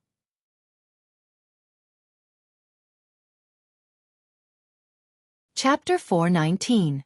The technology of the current era was indeed underdeveloped, but many technologies had their embryonic forms or general concepts. For example, there was already a crude technique for firing clay pottery, so it was not a problem to imitate it and build a kiln. Jiang Pengji ordered people to find an old man with good skills and asked him about his experience. Based on that, she designed a suitable kiln. The viewers in the streaming room were also enthusiastic to help, which greatly reduced her detours and allowed the work to progress smoothly. What do you think of the clay, sir? Jiang Pengji had already become a tabby cat. The wooden clogs she usually wore were changed into thick straw sandals. Her wide-sleeved shirt was changed into a simple and rough brown one. She did not look like a noble son from an aristocratic family, but more like the son of a farmer who grew up in a farm. If it was not for her noble temperament and elegant demeanor, perhaps people would have misunderstood. She had visited many places in the past 2 days and selected a lot of clay. Among them were some that she bought from the shopping center. She categorized them and used them as samples to consult the experienced old man in Xiangyang district who had good skills. The old man had inherited the art of firing pottery from his ancestors. He sold pottery bowls for a living. The most important person he had come into contact with in his life was the village magistrate. Since when did he have the chance to speak to the district magistrate face to face? Moreover, the district magistrate was humbly asking for his advice. If it was any other day, people would definitely say he was crazy and daydreaming. But today, something that would not even happen in his dreams happened right in front of his eyes. He calmed himself down and calmed his frightened little heart down. There were strange things every year, but there were especially many this year. There was a district magistrate who did not like work and liked to play with clay. The old man muttered in his heart, but on the surface, he seriously examined several types of clay. Based on the old man's many years of experience in firing pottery, he carefully selected 3 types of clay and analyzed their advantages and disadvantages. On the whole, they were very suitable to be used to make pottery. Jiang Pengji took a look and saw that there was clay from the shopping center among them. Hearing the old man's affirmation, Jiang Pengji felt relieved. Her 2 days of running up and down the mountain were worth it. What do you think if we tamp them and make them into this shape? Jiang Pengji took out a neatly folded piece of paper. After unfolding it, a 3-dimensional rectangle was drawn on it. The current drawing technique was restricted to a flat surface. There was no concept of 3-dimensional, let alone such a technique. The old man looked at it in amazement.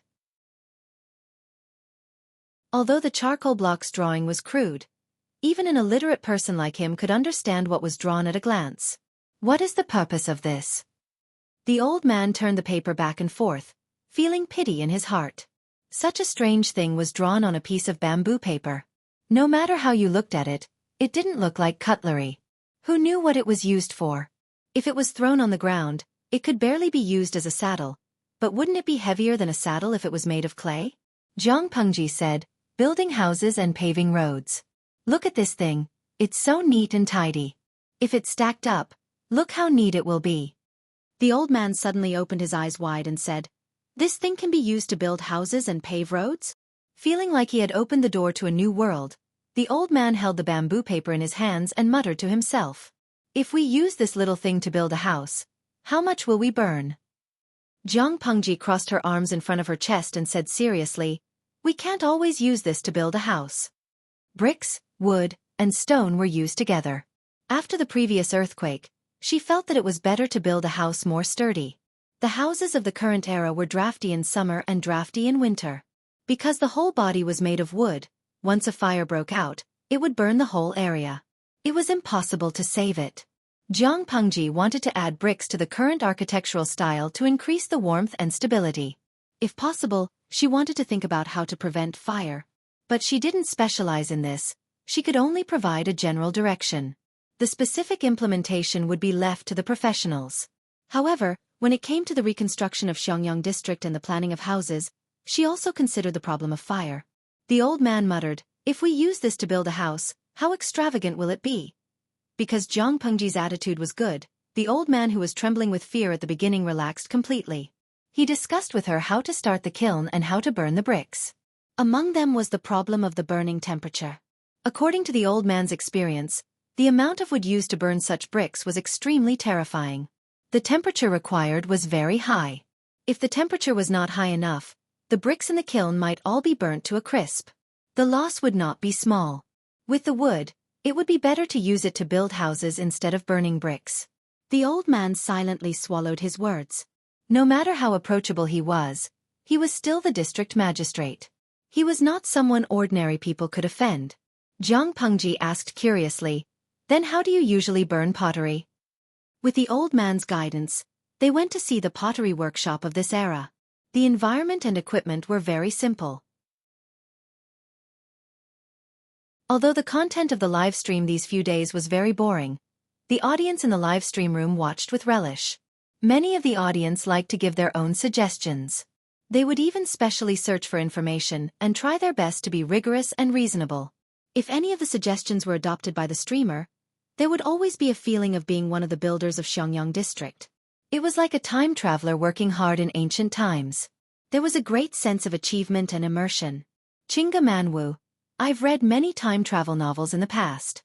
There was also a plot of building a kiln, but they burn glass. This thing was an absolute luxury in ancient times. It seems that the streamer is more practical and burns bricks. I feel that the value of this thing is much lower than glass. The difficulty shouldn't be high? Don't Huashua Badeo. I remember that glass seems to be a derivative of firing. When the streamer masters the technique of firing bricks and builds Xiangyang district to prosperity, will you still be afraid of not having the energy to make glass? Streamer, don't carelessly use glass to cheat people. The rarer something is, the better it is. This thing will definitely make money. Little match that sells her daughter. #propping chin. You have to take it one step at a time. It's easy to pull your balls if you go too far. You're still messing around with bricks and now you're thinking of making glass.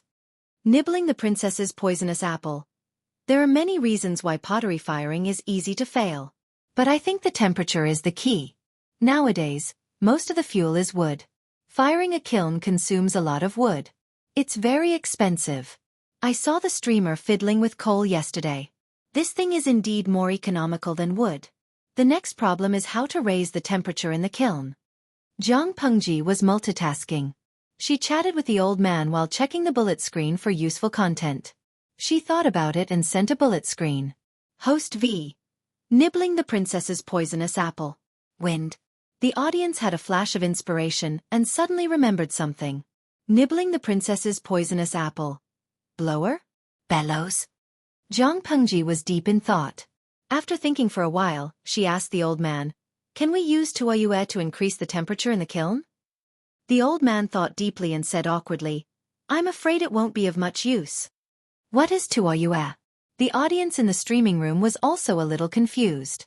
But listening to Zhang Pengji's words, it should be something like a bellow or a blower to increase the firepower. There are bellows in this era. You're tuning in to the Xueqi's Martial Arts Saga YouTube channel. Don't forget to subscribe and join us on this journey to catch the most captivating stories.